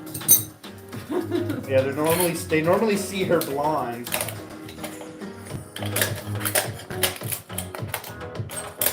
Yeah, my wife and my kids throw knives. Don't limit your family from taking them to the firing range, throwing whatever you're doing, enjoying them into the game, the hobby that you're doing.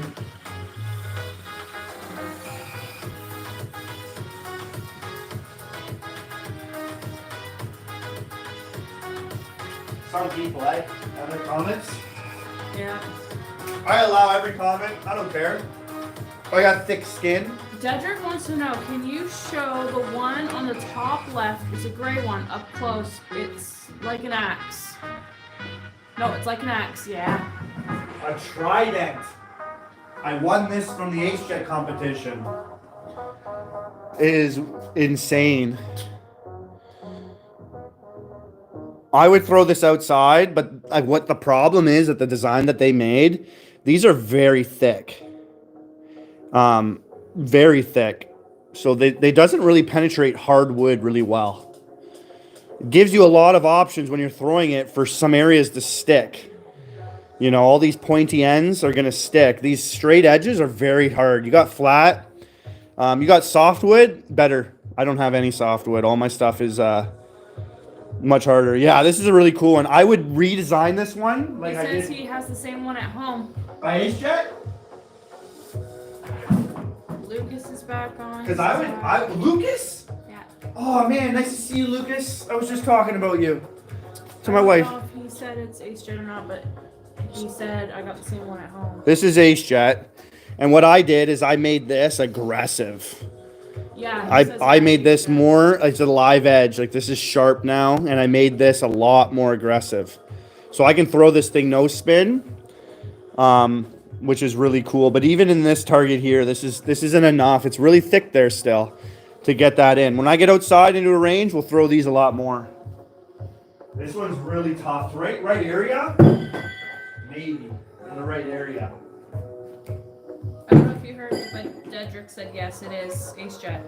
Because I was just about to say, shout out to Processive, shout out to Atrocity Proxy.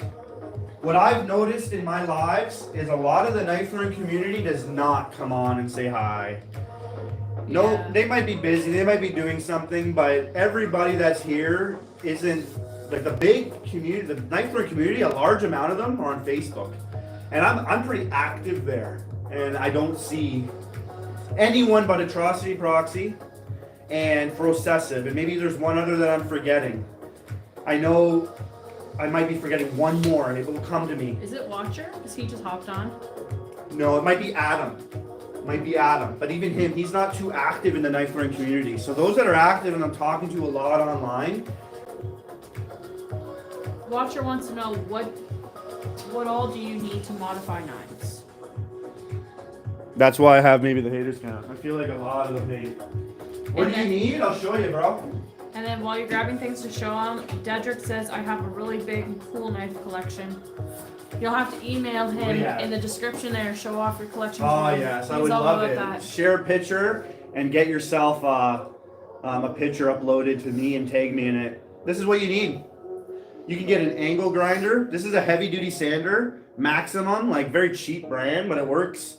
And all this is a bunch of different grit sandpaper. I got 240, I got 2000. So like a grit like 2000 will give you a mirror finish. But if I'm trying to take off a lot of steel, I'm going to use a grit like 60, much more rough. And all you do, you get a vice grip. I'll show you that.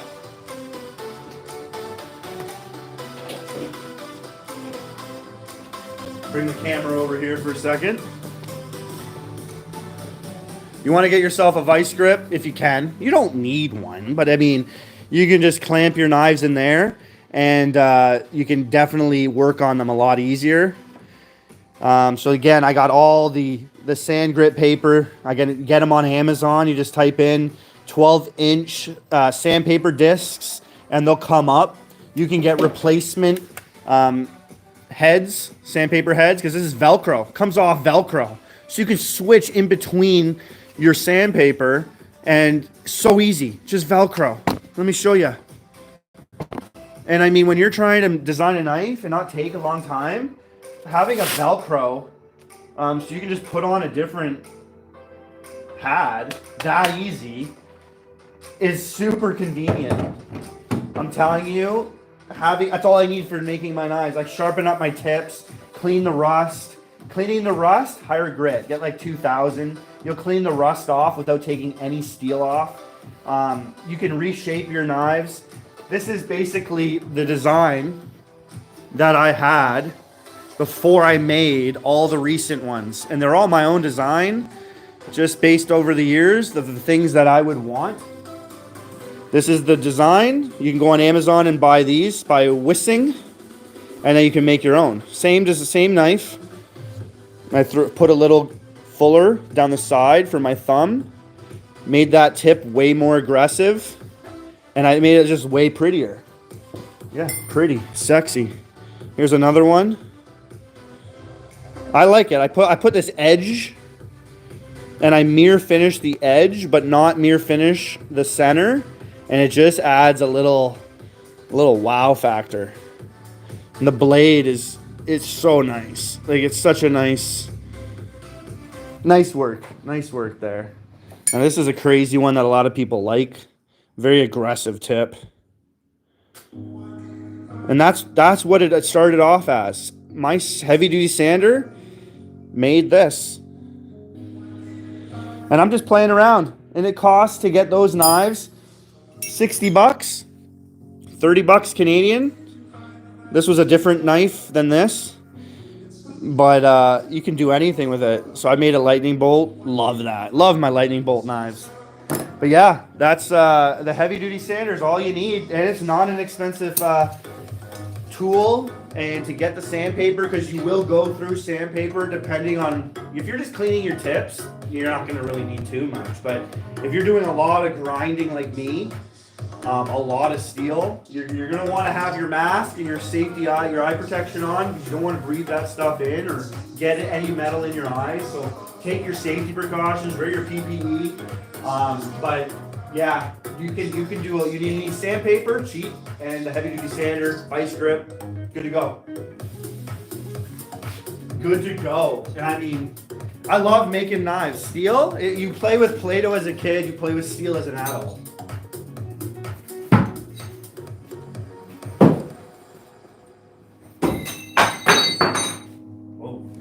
When they're angled off like that, the knives can definitely ricochet. A lot more. Desert says, do you have a glowing dragon knife? I do not have a glowing dragon knife. I have knives that glow in the dark. I have a dragon claw knife. Clinton Barbosa says, nice shake, you can pierce through any heart. Oh yeah. I like doing walkbacks, turn burns. So you do your turn and then you throw. So you walk back, you go to a certain mark.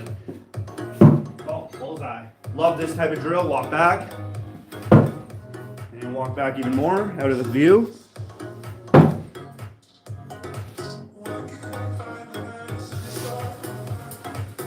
I don't get many birds. I've been throwing the same way for years. And I am very accurate over time, very consistent. I don't hit my knives, and I intentionally try not to. So if you're seeing that, generally when you're throwing, you want to throw different targets so that you're not just aiming for the bullseye and all your knives are hitting each other and you're damaging them. Maybe get some cards. So I'm gonna put up a card because my wife loves this type of. She hits a card really, really well. So we're gonna throw a few up there because then if you have 3 knives, throw 3 cards up there. If you're into knife throwing, I recommend you get a staple gun. Even if you're not into throwing knives, really cool thing to do. Then you throw your cards up here. The staples are weak steel, so your knives hit them. You might get a cool spark, but it's not gonna hurt your knives at all. Every day, you might want to do this and just pick different areas to put your cards, random. And then you can aim for them and your knives won't hit. Some people will spray paint their areas they want to aim for. Spray paint costs more and you can't remove it. You get a little sound when you hit your card that's kind of satisfying. So I would recommend a card. They're very cheap. Go to the dollar store. I open up Pokemon. Yeah, I'm into Pokemon. I was born in the 80s. And I like Pokemon. I got a good investment that I can probably pay for my kids' weddings just based on my Pokemon. Samson says, have a nice day. His break time is up. Jasmine says, awesome, man. Careful, though. I used to do this with screwdrivers when I was younger. Legit fun for no reason. Anything pointy. I agree. Screwdrivers are awesome. If you're into knife throwing, or you got pumped up during this live right now, and you want to go throw, grab your dad's screwdriver. Grab a screwdriver. I'm sure if you're a man, you got one. And if you don't, you're not a man in my books. And you probably have jewelry. So go to the store, throw away your jewelry, and get yourself a screwdriver. Because you can throw it. This is Ashwood. You know how to throw a ball, a rock, you can throw a screwdriver. Grip it like you would handshake somebody. You know, handshake somebody, you're holding it. Boom. Right? Perfect throw. And you can learn how to throw that way. And I'm telling you, humans have not, like we throw all the way back to our beginning of the ancestry. And there's probably intergenetics where we have a sense of satisfaction when we throw something and get a reward from it. And right now, just sticking your knife into the target is that reward. And you're gonna feel amazing, it's therapeutic. You're gonna be able to shut your mind off from the outside world. And it can be mental health, just to throw. If you're not into exercising, if you're bored really easy, you can grab something like a screwdriver and you can throw it, and it's just so rewarding. You get in a zone, you throw, you go pick it up, and you go back, right? Boom. And it's very easy, because this screwdriver I've thrown a lot. I know exactly where to stand, I know exactly where to hold it. That's why I got some perfect throws there. My thumb just goes right up to the top, and I grip it like this, and I just throw. Throw and release. As long as I'm at the 3-meter mark, I'm good to go. But I missed the target there. Beautiful Alien says, hello, I'm new. Oh. Alien, nice to see you. There's a few people with their names with Alien in it. So I would have thought you were here before, but good to have you here, man. Thank you for stopping by. Eddie Spaghetti says 80s. I thought he was only 27. Thank you, man. You guys see the white hairs? All right. Once I got married, the white's starting to grow. Actually, no, not when I got married. Once I had kids. Bullseye. I was gonna say, come on now. My wife's pretty cool. But screwdrivers, anything pointy, you can throw it. If you have soft wood, cottonwood, people out there show you like they're so good at throwing because they have such soft wood, they can throw a bottle and it will stick. If you got soft wood, it's like throwing a chopstick at styrofoam. It's really just, it's gonna stick. If you got softwood, you're pretty good to train. Just make sure you're not thinking you're good if your knives are sticking in like over rotated or under rotated. You want to stick in the target nice and straight. And consistently. That's when you know you got it. Dedrick says, my dad was in Special Forces in the Bravo team 9901, the most brutal, dangerous team in Special Forces, and I'm really proud of my dad for doing all that. Shout out to your dad. What's his name? That's Dedrick. Dedrick, man. Shout out to you. He trains the dogs. Loving to chat for Dedrick, man. His dad sounds like a badass dude. I don't swear often, but I don't think badass is a swear word. I think it's referring to a dude who does this. He does what he's got to do, and I wouldn't want to mess with those guys. That's why I throw knives, because genetics matters with strength. And if I don't have to deal with somebody, I can just throw a knife. I'm okay. I can deal with anybody at that point. I'm trying to find something to make this can a little bit heavier. So I like throwing wood chips. His dad's name's Josh. It must be a Josh thing. It must be. I think Joshua is the coolest name in the world. Not just because I'm called Joshua. I think there was a little something there that I didn't understand when I was named Joshua is the closest name in English to Jesus, to Yeshua. You hold the name of God being with us in the flesh. Joshua is a soldier of God in the Bible. Joshua is a big deal name. Not a lot of people nowadays are named Joshua. It's very rare to see. Not trying to blow my name up. It isn't my name, and I hold it and humble myself and saying what I'm saying because it's an honor. Shout out to that guy and his dad. Shout out. Made my day hearing that. That's cool. Frederick says, I have developed my own way of throwing credit cards. Yeah, man. You know those people out there that throw cards? They're like a lot of Chinese people. They'll throw cards right into a can. I don't know what's up with that, but that's so cool. I wouldn't waste my time in it. I think it's just a trick shot. It's just a cool thing because you can't throw a card at somebody that it would hurt. Unless it's this type of card. Right? Unless you got steel cards with blades all around the edge. And then if I'm throwing this at you, I wouldn't want that thrown at me. You know what I mean? Nope. Ninja stars were pretty cool.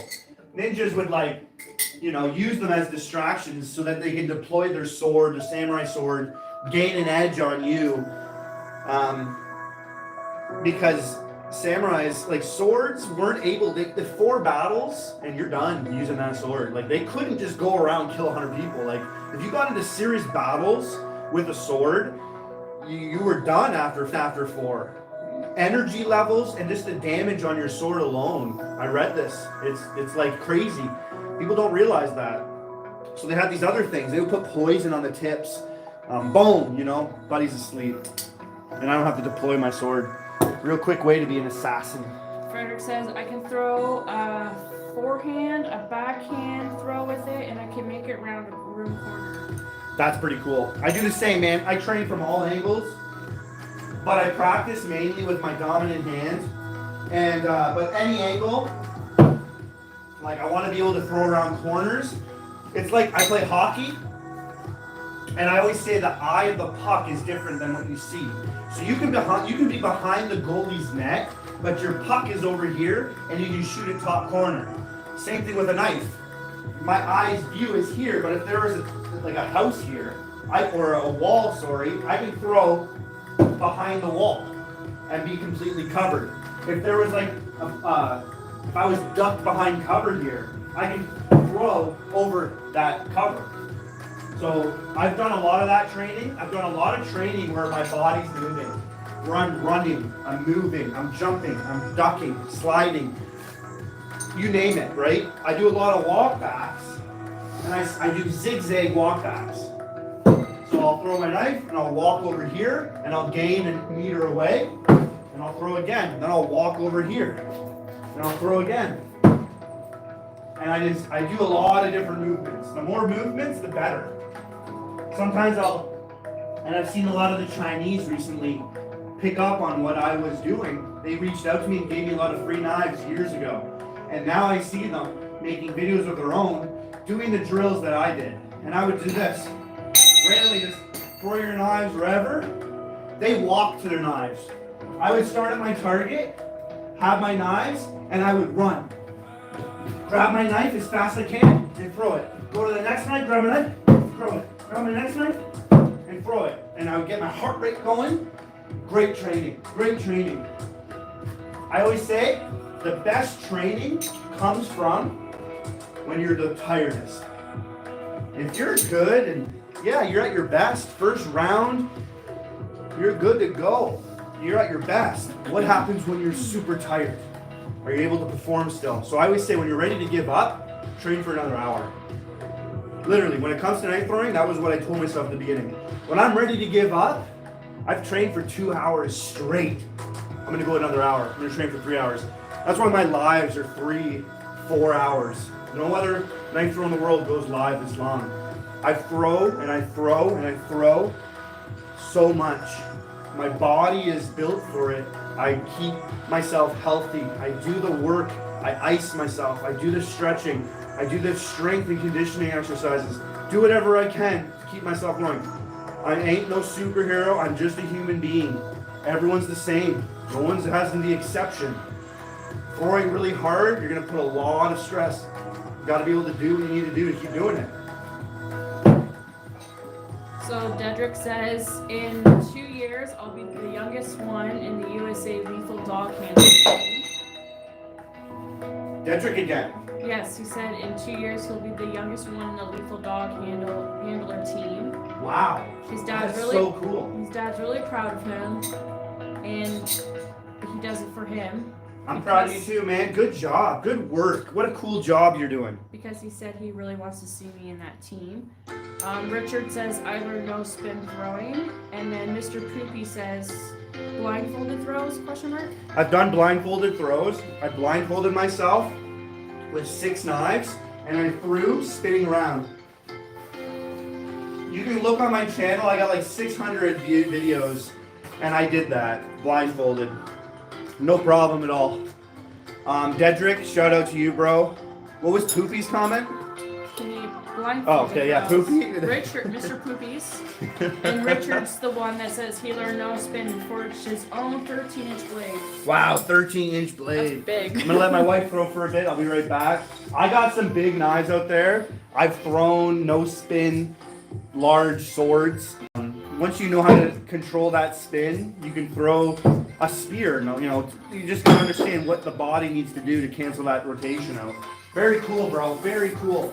No spin is awesome, eh? Like, it's the best way to throw a knife, no spin. It's the hardest and coolest out there.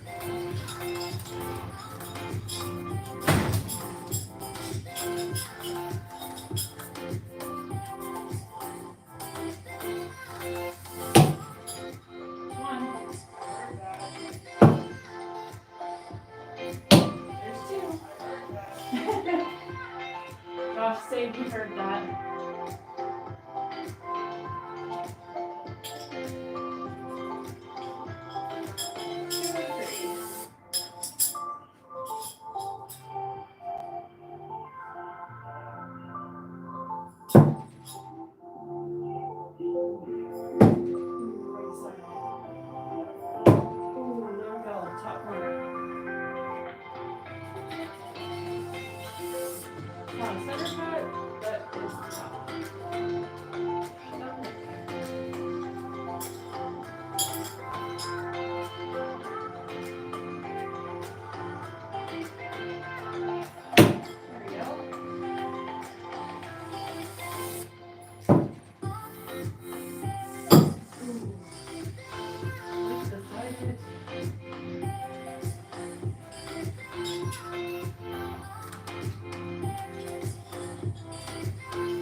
cards in a row. Yeah, and then the next one, first throw, is the top one. So that's what I was trying to say about the cards. Like, you're gonna be able to aim for 3 different bullseyes, and then you actually keep your knives from hitting one another.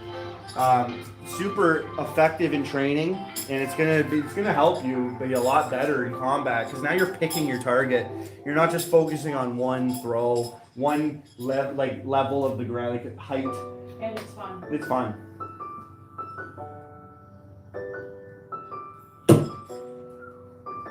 Snipe.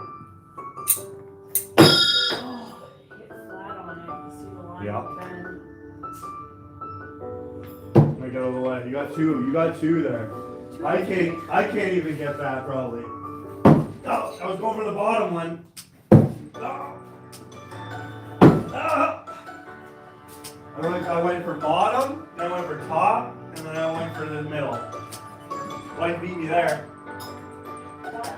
Center cut and an edge cut. It's a little game we like to play. We've hit the same card back to back in the same hole. Lest we forget, for the soldiers, man. Past, present, and future. The Whale Cove. Someone mentioned the Whale Cove. We stole that sign from one of the vacations we took, and we're like, we have the ocean literally pointed in that direction. The ocean. So the whales are actually over there. They're over there. Where was I? Grand Inn? I'm gonna tell all. Yeah, Grand Minian. Hole in the wall. I'm gonna tell all things I've done like a job. Shuriken Zone, well done. To you, Oh, thank you. Mrs. Weatherman, Weatherwoman. She's a hairstylist. A very good hairstylist. 121 people Are watching? are watching. Is it still at 115? 117, 121 likes. You guys rock. Just mentioning those numbers because they're records for me.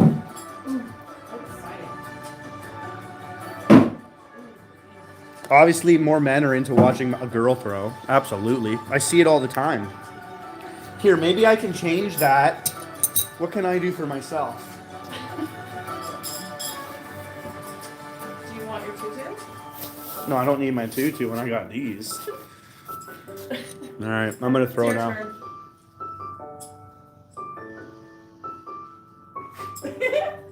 Did I go down in views or did I go up? I was at 100. You were at 100. We got 81 watchers. I lost 30 people right there. I lost 40, 50 people. Right. Hello, hello from France.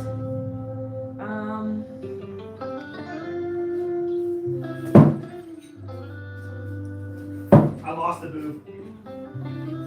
Oh! A little crooked. Richard says people always say don't bring a knife to a gunfight, but I choose to bring both. Volker says he's sending you $100. How do you like the new signs replacing the high powers? I'm not sure. Shrikazone says I'm unsubscribing with a bunch of laughing faces. I think Brandon Danger did it really well. Yeah, he did. Yeah, he did it really well. It was for his views to go up, wasn't it? Yeah, he was also, because like when a girl posts a video, it's just like, boom, 100 likes, like boom, thousands of views. And if the girl sucks, she is not good at throwing, but it doesn't matter.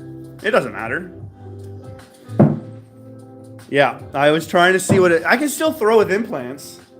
What were those? That was like a quadruple D, or was that E? Is E a size? Triple D's, that could be an E. They have E as a size. Do they have F? There's massive. There's girls that hold world records for having the largest boobs. I know, their back hurts. You got it back. You're still at, hello from France. You know, we've had such people from all over. Ooh, sorry. Yes, teaching a woman to throw things accurately, especially knives, takes courage. Honestly, man, if you're a father, a husband, you got to teach your kids how to shoot a weapon, how to, whatever you can do. Martial arts, like, don't just keep it to the man. Arm your kids with knowledge and skills.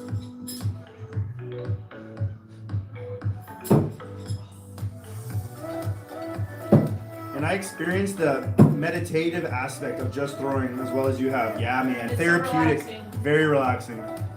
I love throwing, man. I can do it all day long. It is so awesome. Are you gonna come throw with me? Card for card? Okay, card for card. There's a lot of comments. I was trying to get through that. Come on, everyone. David, show your support. This guy's David. awesome. Incredible experience. Yeah, there's a deal right now. It's free 99. That's all you gotta do is hit that button. I don't like saying it, but if you guys are, I appreciate everyone that's hit that like button and subscribe tonight. Like, you have no idea how much I appreciate it. It's not cliche. It's not what. I'm trying to be as sincere as possible. You guys gotta understand, I actually do appreciate it more than you realize. I try to remember every one of your names. When you come on again, we build a community. It's not like, oh, I don't know you anymore, because there's, these first 1,000 people, I'll never forget. Grand Theft Auto Cops. This guy's like, I only like Grand Theft Auto Cops. Yeah, me too. Never give a sharp knife into a woman's hands. Well, I always say if there's a girl changing the car's tire, a girl's cutting the grass, a girl can figure out mechanics, that means her father taught her right. Her father did her right. If I had to leave my family, my wife can take care of my girls. If something happened to me, God took me, then I know I gave her all I could, all the skills I could. And I know she's going to get better at throwing. She's picking it up, and she's only going to start throwing now, probably more and more and more. Yeah, man, please buy Canada. I would love to be another state. I don't care. I am patriotic to Canada, but I feel like Canada and the States are one anyways. Yeah. We hold a lot of the same, the way our country was built, the Bill of Rights, the Constitution, we're very similar. And I hold to the teachings of Jesus Christ, and I think the States do it a lot better. The knife went in behind the card at the corner. Pushed it out. Wow, eh? Center cut, side cut, back cut. I'll let you throw first, and then I'll come in after you. And call your card, bottom, top, middle. Oh, okay. I'm gonna go with the middle. Nice. Oh, you're gonna want for one? Yeah. I'll go for middle too. Oh, I you did. got it. Oh, I got it. Okay, I'm going bottom now. Bottom. Nice. It hit it. Don't try to catch your knife. There's people out there that try to. They're getting lucky. Just move. Just get out of the way. Bottom? Yeah. Now I'm going for top. You want to pull my knives out for me? I don't think you realize how much power is going into my knives. Well, that one's easy because the wood is not. Yeah. I can pretty much hang off my knife. If I was throwing with the most power possible, that card came off because I hit it.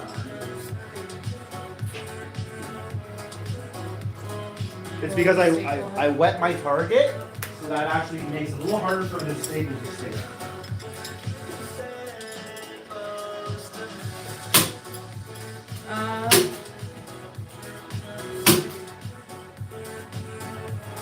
Okay, I'm just trying to read off where you stopped. Okay, I can't wait to buy Canada A. I hear Vancouver is ready to be purchased, but I like to keep the Muslims over on the Canada side if you don't. No, man! No. Take them! There's too many. No, I mean, bring it back.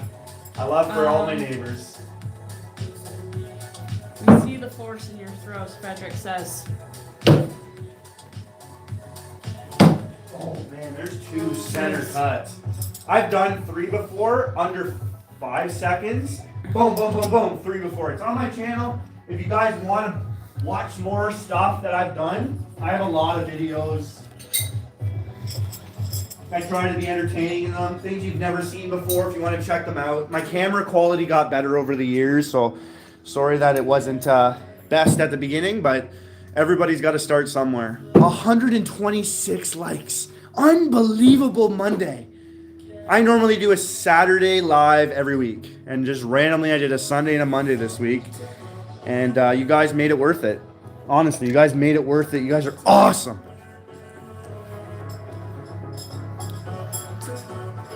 Who knows if we hit 1,000 subscribers this live, Rochelle? Friday night. Party night, Friday night! I would be, it's a little celebration if I hit 1,000. But if I had 200 views, it would probably be the same. I would be just as happy. So there's something about knife throwing. You want to throw for hours. Sometimes your muscles get fatigued. Sometimes you have to make an adjustment. You can't throw the same way because you're tired. So now you might have to step forward, step back, or grip your knife higher or lower because your arm is just getting more tired. And you're just not able to throw the same way you did in the first hour. That might be where she is. It might be where I am. When you throw no spin, you're very instinctive. Throw half spin or rotational throwing, step forward. Same throw, same grip, more bigger. There you go. Boom. I love that. I love it when there's a little help from me and then boom. Beautiful, straight in. You just got to see how the rotation works. Beautiful. Is that 2? No. Oh, I thought that other one was up. I thought a second before you mentioned it that you have a pretty lethal throw. Do you want to see my throw? That's my wife. This is my throw. And I hold it kind of like this. Would you want that thrown at you? Yeah. I don't think I would. And I hit my other knife or else I would stuck. And it's so hard, it blew my knife up. I've never seen steel blow up before. Right there. Wow, I throw it differently. So I throw a lot with my body. So there was a spark there. I'm gonna want to check it. Nobody Knife Works has amazing steel. Yeah. And it holds up really good. You know what? So here's a little walk back.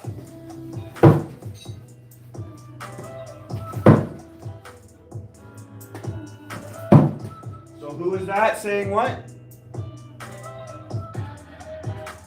I love how there's so much going on and Silas is just Our dog has been Out. sleeping behind us. He got a blanket over him. Big comforter.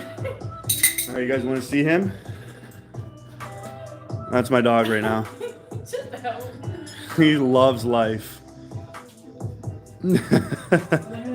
Travis, man, I remember you, bro.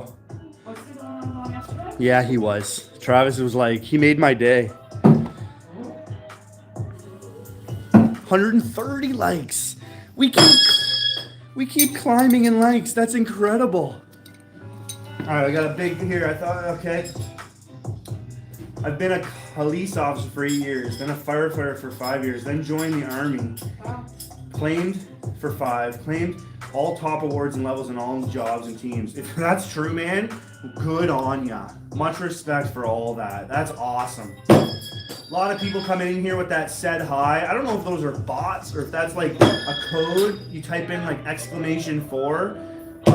But if those are the ones I'm ignoring, it's because I don't know exactly what that is. But shout out Clifford, Micah, Ian. I know you're saying hi. I know a lot of people have. Outlaw, yo, what's up, buddy, from Vancouver. Oh, Travis is the best, man. Your compliments are just beyond what I can handle. Ethan, you want to learn? Ask anything, man. Anything. You want to throw a knife? Pick up a rock and throw it. Right? This is a rock. It's a perfect round rock. You want to learn how to throw? Pick it up off the ground and throw it. That's how you're going to throw a knife. Change your distances. Don't try the same thing over and over again expecting different results. Only crazy people do that. Try stepping forward, stepping back. Get that stick. Remember what you did and keep doing it. I throw baseballs too, man. This is what made me a good knife thrower. I also threw a knife through the baseball. I actually threw a knife through it. and hockey. So I that's a pretty crazy thing. If you haven't seen that, check my videos out. So throwing a baseball, I throw a knife just like a pitcher. An outfielder, more like a pitcher. And I'll show you that after my wife is done right here. So a pitcher, No, you can grab your knives first. So a pitcher, right? He's standing on the mound 30 feet away, and he's trying to get the 100-mile-an-hour fastball. That's how I throw my knives. Like, I try to throw as hard as possible. So a baseball pitcher is the best level of throwing out there. So to match the body mechanics that a baseball player throws with knife throwing should translate to the most powerful knife throw. Prove me wrong. You start forward like a baseball pitcher, reading your pitch. You want to look at your catcher. He's putting all his signals of what type of throw their guy wants, and he's going to agree on something. Boom. And he's going to nod his head, do whatever he's got to do to confirm it. And he's going to lean back with his leg, bringing his leg right up. And he's going to step forward. Boom. And it's normally a bullseye, and it's normally the hardest throw I can produce, and anyone can produce in sports. So in knife throwing, that's the hardest. And if combat, if I had to throw really hard at somebody running at me, I would probably do something similar, and I can do it very quick. Back, forward. Boom, center cut on the top card. Back, forward. Boom, bullseye. So if you throw a baseball, you can throw a knife just the same way. The hardest part of knife throwing is pulling the knife out. Unless you're pulling my wife's knife out. Joke. Her knives go in there real good. I wouldn't want her throwing a knife at me. Travis said you're still the best YouTuber, bro. Travis is the best.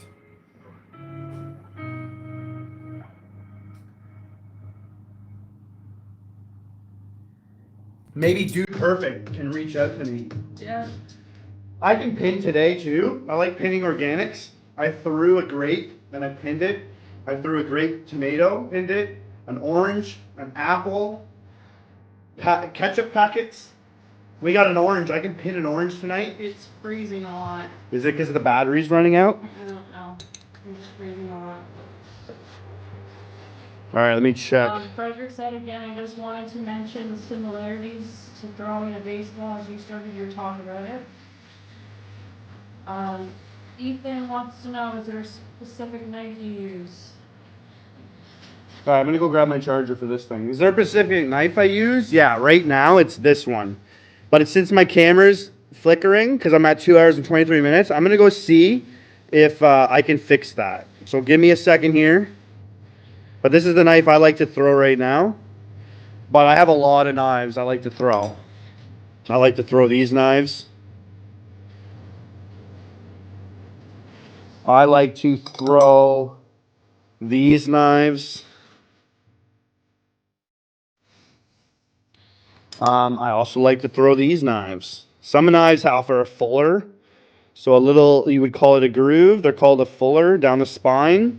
So when your finger goes on it, you can kind of slide it real nice and easy to control that spin when you release the knife out of your hand. Let me go grab my cell phone charger because you're not even using it. And I can just plug that in. Yeah.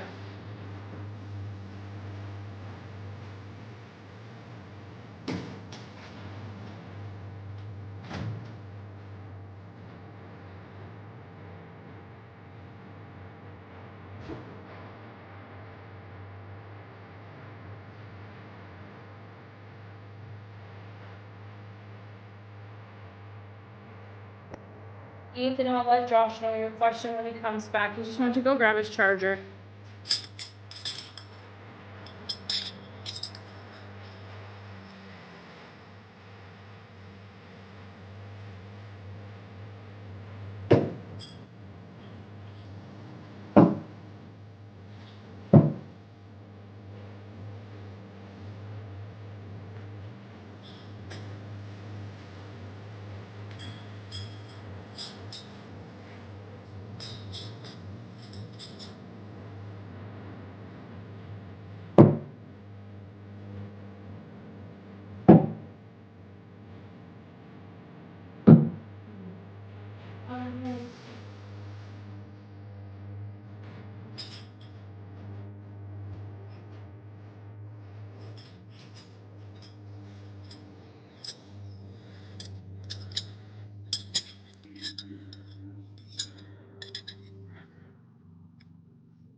We mostly throw knives. I do not throw axes. Just not my thing. Not Josh's thing either, but he can do it.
Yeah, no, I just went to talk to them and told them about dinner, what our plans are, things like that. We're gonna wrap it up here soon. You guys know my first throw, I got it right in the middle. Pokeball. You did the Pokeball hit, eh? 133 likes. Wow, that's incredible. All right, yeah, we were at 28%. Maybe that was affecting the stream quality. That should be good now. I can throw a pocket knife. I have the knife on me that I would throw if I was throwing a pocket knife, but... Oh yeah, that was from Ethan, right? Told me when I threw it. Yeah, an axe is definitely more deadly, I would think, but you can't carry around an axe in the grocery store. You can't carry around an axe every day, EDC thrower, you know. But obviously, the natives knew how to throw tomahawks and made it deadly. But even with that said, I think a knife can be just as deadly. You just got to be good enough. Those things are more impactful than a bullet, and they can definitely hurt. This is a lot of weight, a lot of sharp edge, and they can hurt as well. Watch out when you grab those knives. No, go grab those too. Okay. This isn't even a throwing axe. This is more of a camping axe, but it can be thrown. And yeah, that's deadly. But I don't know, a knife, I think can be just as deadly. I really think so. The weight is just enough. You don't need the heaviest thing to throw. The weight of a knife at 300 grams, 250 grams can be just as good. And I think, I think an axe is super good too, though. But you're just not like the weight it used to be. If I was out in the bush, I have an axe with me. I have throwing shovels with me. I'll show you the shovel that I carry around on my ATV all the time. Would I throw this? No, but in a hand-to-hand combat with an animal, this thing's deadly. You know, the serrated edges on one side. This is all sharp here, and definitely a nice shovel to have when you're out camping. Deadly. So like an axe. And I got a sheath that's installed on my ATV, so it stays with me wherever I go. And as I'm driving, I can grab my shovel. Boom. All right, let's throw a little bit here with my 6 knives at once. Yeah, you can go in even right now. I'm thinking of just getting a Subway or something tonight. The ground beef I'll cook. But I'll throw it in the Tupperware with my bone broth rice so that it's just ready for either tomorrow's dinner. We don't have to do much. We just chill.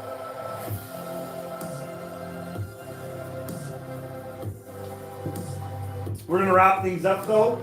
You guys got any questions? You want to see anything? Just let us know. I'm here for you. I got 6 knives. If you can get 6 knives, you can do some cool things. You can no reload. No reloading is just fun. I wouldn't recommend it. Anything else other than just being fun.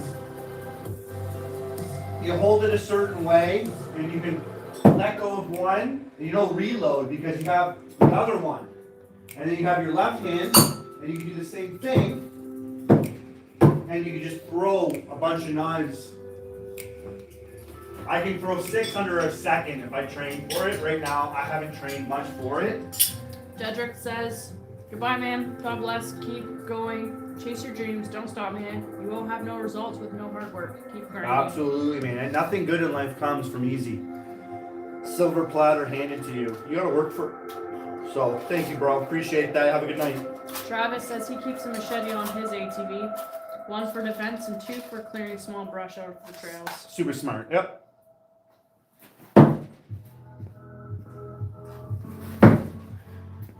Middle, top, bottom.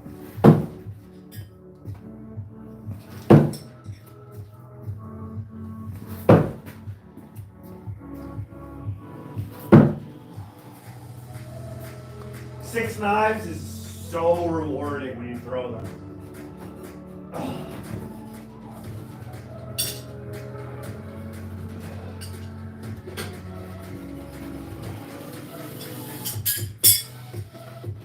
You know, you don't have to throw with a lot of power like I do. If you want to get into throwing, you're older, your body's not able, you can throw it really light.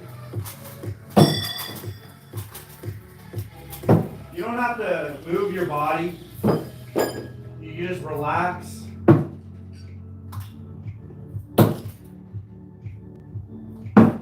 You know, real easy, real simple. Right? Throwing can come from many different ways the body moves. Different positions you put yourself in. Some people do sidearm. There's a guy they call Tom Tom out there. He came up with the arrow style of no spin throwing. They call him the greatest to ever do it. I got respect for the OGs, but again, these titles people give, where does it come from? Is it just because he can throw? I mean, I have never thrown sidearm, half spin, but let me train for a second here. Imagine I put 20 years into this.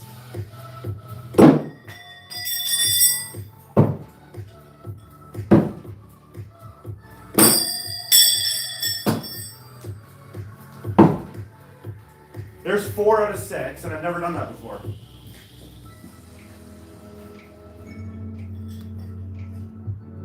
The guy throws from about 3, 4, 5 meters, and he's considered the best. I don't know why.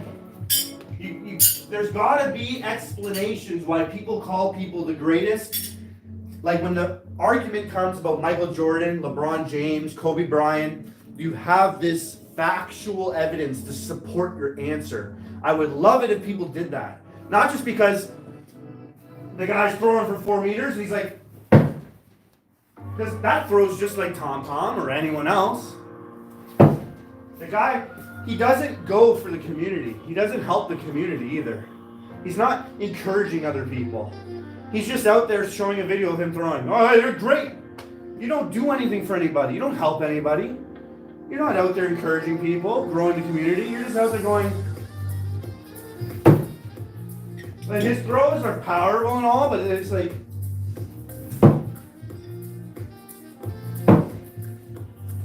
Oh, I'm going to step back here to 5 meters. I don't know. I got to be honest. I'm honest with myself and I'm hard on myself. So for the most part, I am a little harder when I critique other people. And I want to be honest about how I am. I don't know, man. Some people I think are just like, they're brown nosers and they just like the person. And Travis said, I feel like he is a great guy and father with all the advice I've learned in just 2 streams. Travis, you're a good addition to this family. Hit it, bro. It's for you. I don't know how to pronounce this person's name, but he wanted to see the knives I throw. Yo, Tom, I would like, go fast in your throws. Don't just throw and take 5 seconds in between throws.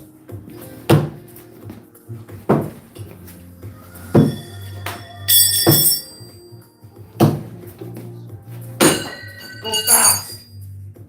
Show your misses. I'm sure you're not perfect. Show your misses. I hit 2 cards.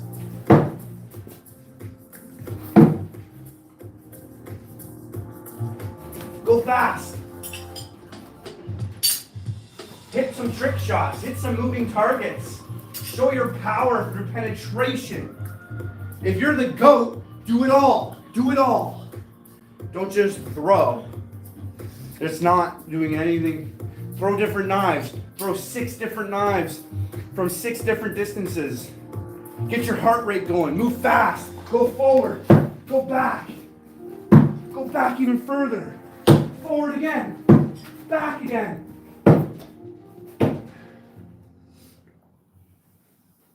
Alright, I'm gonna go paint with them. Alright, I can finish this off here. Want me just to You can order through my app. put this here? Yeah. I'll have to wait till you're done. Well, you got the smart TV. I guess you can through the smart TV or your phone. And then I can just send you half. Get them a sub they like. Madeline might not want a sub, so it's just you and her. Me and Maya are having chicken Caesar salad in the fridge. Okay. We're good. Perfect. Chicken Caesar salad. That's There's a delicious. couple comments. Someone wanted to see the ones I was throwing. Okay. The wife was throwing a much lighter knife. And I told them I had an EDC wolf pup, but I don't know what company that is. Tops. It is a little flickery right now. I don't know why. This is what my wife was throwing.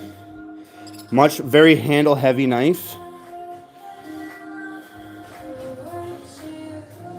Tanto tip. Nice and long. It's very light, so for me, it's a very hard knife to throw.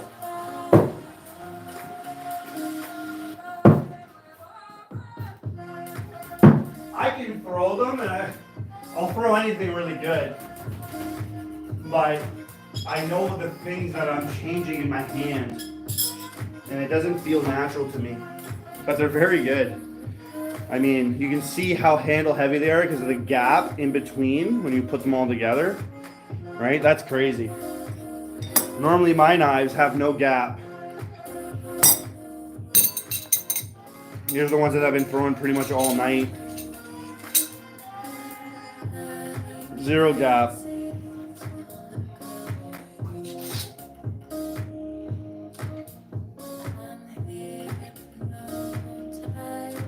This is a talent, and it's also self-defense. When I talk about self-defense, it might not be a human, it might be a fox with rabies, and I'm camping, and I'm all alone. And my country doesn't allow guns, so at least I can throw a weapon. I try to scare away the animal with fireworks, noise. Nothing works because it's got rabies. And the only other option I have, because it got pretty close, is to throw a knife at it. And it's low to the ground. Boom. It's getting too close to me on the fire. I'm ready. I'm watching it come towards me, the animal. Get away, get away. I shoot some fireworks. The thing gets scared and just looks at me and starts to slowly go towards me. I don't want to get in a hand-to-hand combat with an animal with rabies. So I see it coming, and I throw a knife at it. I got 2 on me. Boom, I made the second one work.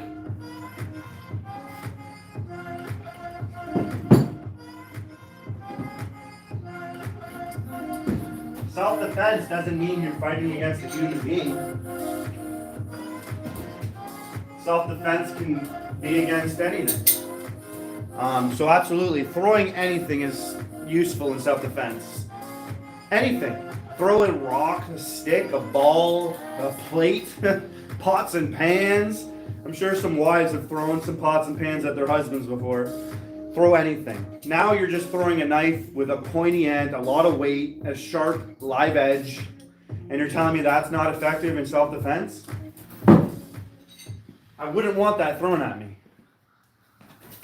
Remember, just because you're good at something doesn't mean you should do it. But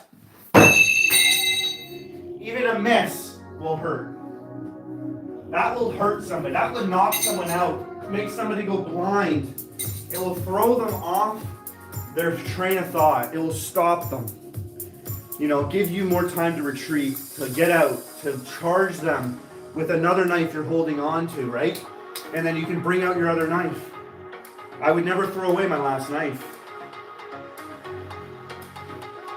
And I'm not throwing it lightly, where they can catch it. I'm throwing it hard enough where if I miss, it's going too far away from them, or if I hit them, it's going to hurt. If you want to throw a knife or anything in self-defense, you better be able to throw it freaking hard. That's super important. Why? If you don't know your history, you're doomed to repeat it. Why do people carry around a weapon? In the Western culture here, we have designed our Constitution, our Bill of Rights for Canada and the States, because we understood history and that the government can turn on us. We understand that we might need to defend ourselves. And if that type of pattern in history we start to see, we can then step up and not be useless and so controllable that we have to comply with everything being done to us. Don't forget your history.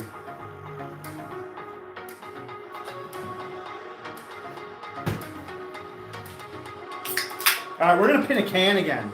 There might be some new viewers, so let's pin a can, show everybody what hitting a moving target looks like and why it's so useful. Look at my dog. My dog's been there under a blanket.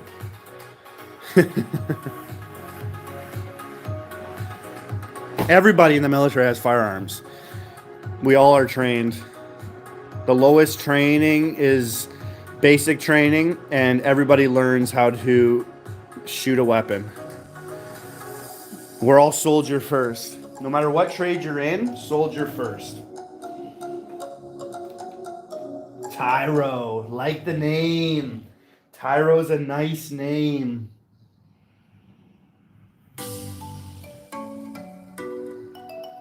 Pinning a moving target is so awesome. The skills developed in hitting a moving target, and I mean, throwing the can is, you have to be pretty skilled in throwing the can. But if you can hit it, think about, you're not just taking 50 chances, like you're doing this very quickly. It becomes a skill shot, not a trick shot.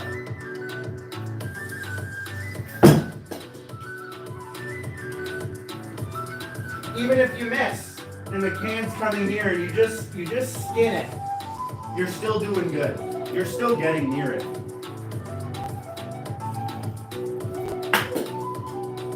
Usually I weigh down my can, and I'm showing you there's no weight in this can.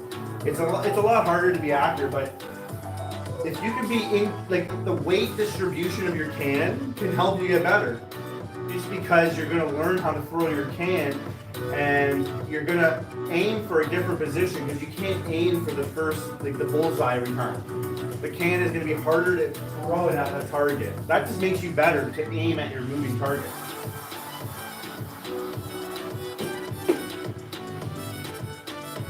I don't normally lob, I like throwing the can to my target. You can throw your can with your palm down or your palm up, depends on what you like. If I throw with my palm up, my can's spinning more. If I throw with my palm up to the sky, I can got more control of the can. And the can won't spin in the air as much.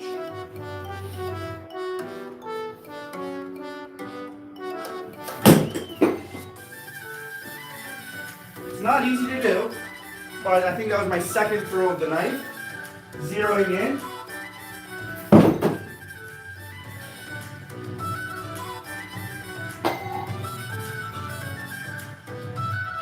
Find a way to be positive. Everyone's allowed to miss, no matter how good you are. Again, I have no weight in this can, want to get it closer to the target. If I hit the can in the air and bring it to the target, it's a little harder to do that.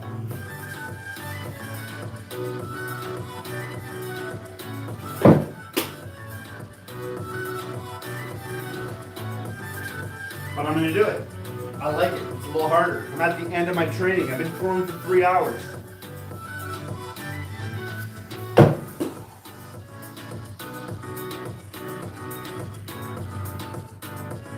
Five throws, I think, there.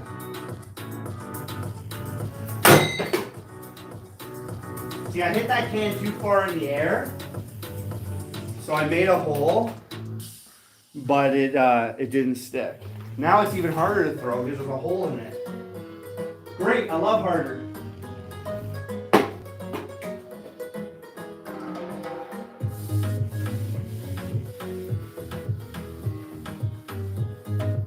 Oh, it's hit's way off now.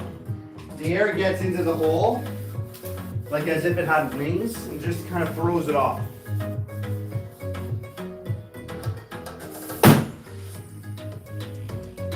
Boom!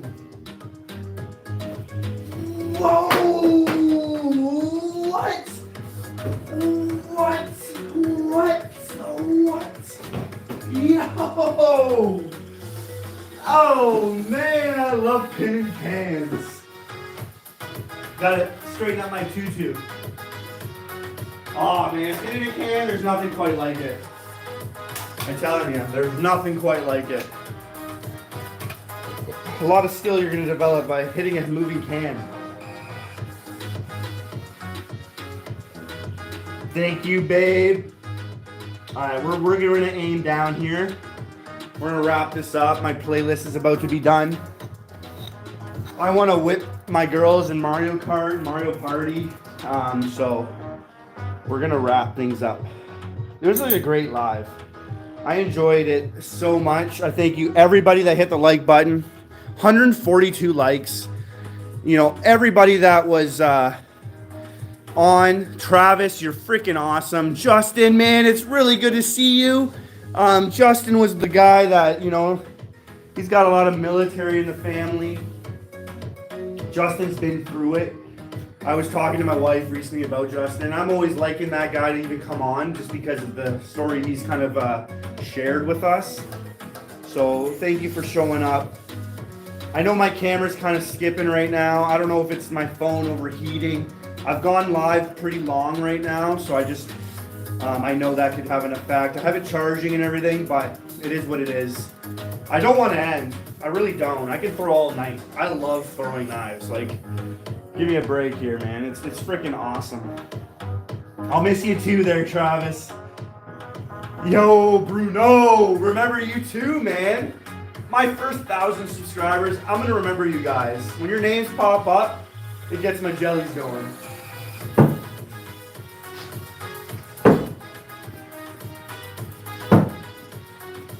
Most of your throwing is in your arm. Right? I don't need to put too much of my legs into it if I don't want. But you want the most power? Put your legs into it. Oh. The accuracy too, I don't know. It's on point. See how easy those were to pull out? Not these ones. Not those ones. Just because you're good at something doesn't mean it's useful in self-defense. My point, 2 knives at once. Don't throw 2 knives at once. I went right into a card. Bottom card. Just because I've done that well doesn't mean I should do that in combat. That will go down in history as my saying. We got a center cut there, we got a center cut there, and we got an edge cut there. Just because I'm good at throwing 2 knives at once doesn't mean I should do that in combat. If you're getting into knife throwing, there's a lot of people out there that will try to convince you that things are useful in combat. They are silly. They probably have never gotten in a fight in their life, and they're just trying to build their ego because they're good at something. But just because you're good at something doesn't mean you should do it.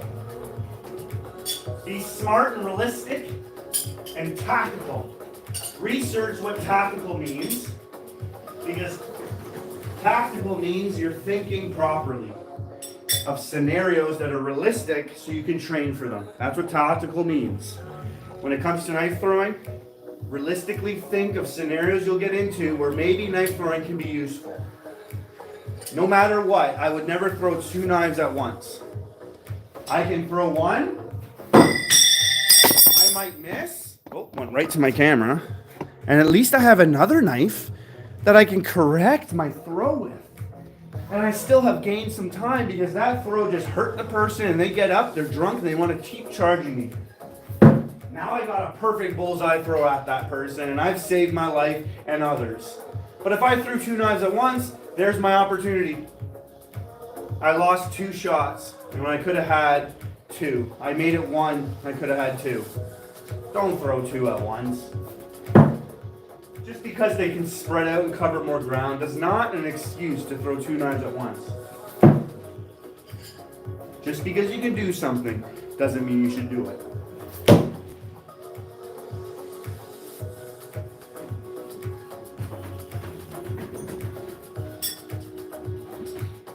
All right, everybody. I'm going to wrap this live up and go hang out with my girls. They are awesome. I love them. I love that my wife helps me out with these lives now. It is so freaking cool. I think my phone's skipping. I'm going to try and figure out why. Maybe clouds are moving in. It's been rainy this whole weekend. My dog, hey, Silas, he's out cold snoring behind me. You might hear it. That's crazy, Silas. Yo, Silas. Yo, your snoring is nuts, bro. That was full out. I've never heard that before. You don't need to. You're gonna sleep all night anyways. Let me read some comments before I go. Can you throw a knife with your feet? I can. And I have done that on my channel. You can check out all my videos. I've done everything you can possibly imagine with a knife. You want to see 5 in a row, Bruno? I have 6. This is for you. Yeah, 3, 4, 5. Where's my 6? 3, 4, 5.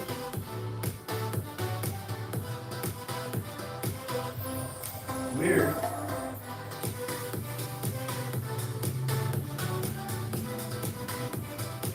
Alright, I got 5 here.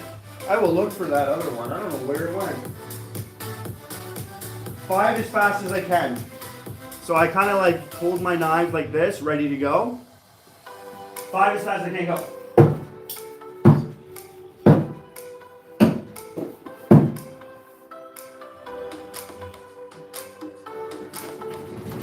Oh. There's power in those throws too. Where did my other knife go? Oh, I won't go inside now until I find that other knife. Oh, it's right there. I hit the camera. Now I have 6 knives. Probably under 5 seconds I'll throw all these 6. 1, 2, 3, go.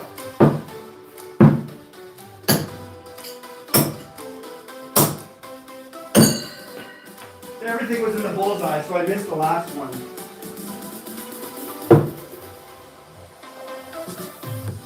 Couple sparks, so I'll check my burrs.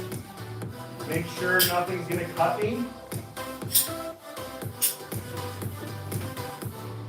I've done a lot of speed throwing. I like speed throwing.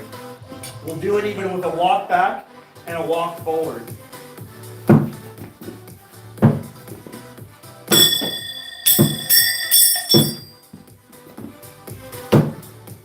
Center cut, last throw. Love it.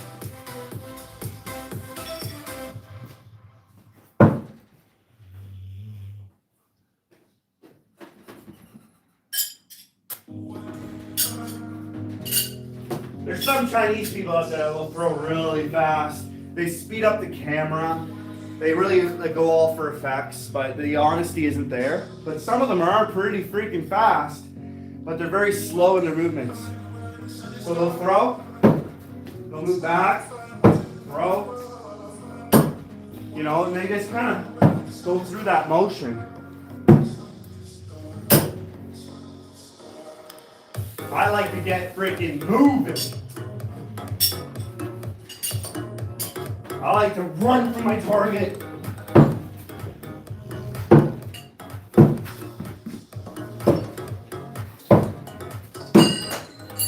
That's how I like to do it, like an animal.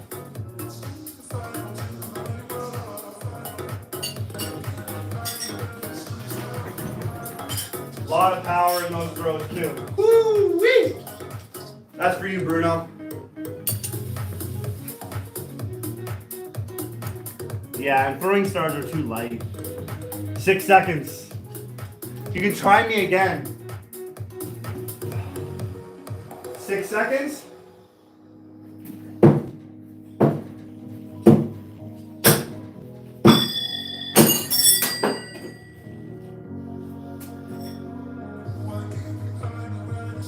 I'm sure that was around 4 or 5, but I didn't get them all.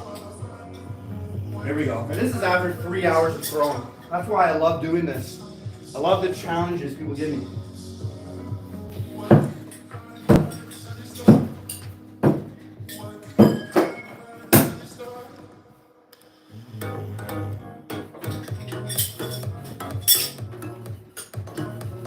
Speed throwing was a big thing for me.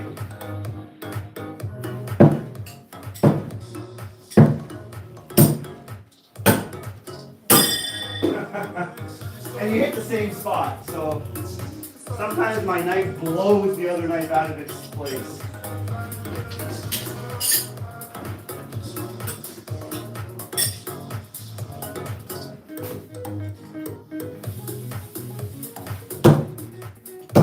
Two cards, boom, back to back. Two cards. First two throws hit the cards. That's how you do it. And that's probably 6 knives, around 5 seconds, if not faster. That's a center cut. And that's a center cut. Nicely done. 2 center cuts in a row. That's for you, Bruno. All right, boys. Like 4.5. That's what I'm talking about, Travis. Throwing stars are awesome. They are fun. Like I throwing cards because that's what I got. Super easy. They're light. My target's hard and all beat up now. But yeah, you throw them, there's points all over. It will find its way into the target somehow. Said hi. Rochelle said hi. You might have figured out how to do that. Tomahawks are awesome too. Spin around and throw at the target. All right. Last thing I'll do. I've done this blindfolded with 6 knives.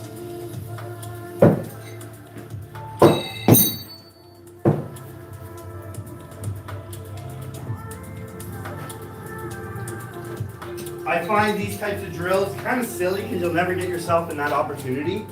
So what I like to do is turn and burn and walk back. So you go to one position, you walk from the target, turn around, and throw it. And you'll walk back to another area, throw. Another distance, throw. That's more my jam for training than spinning around like a circus animal. Right? I did it blindfolded too.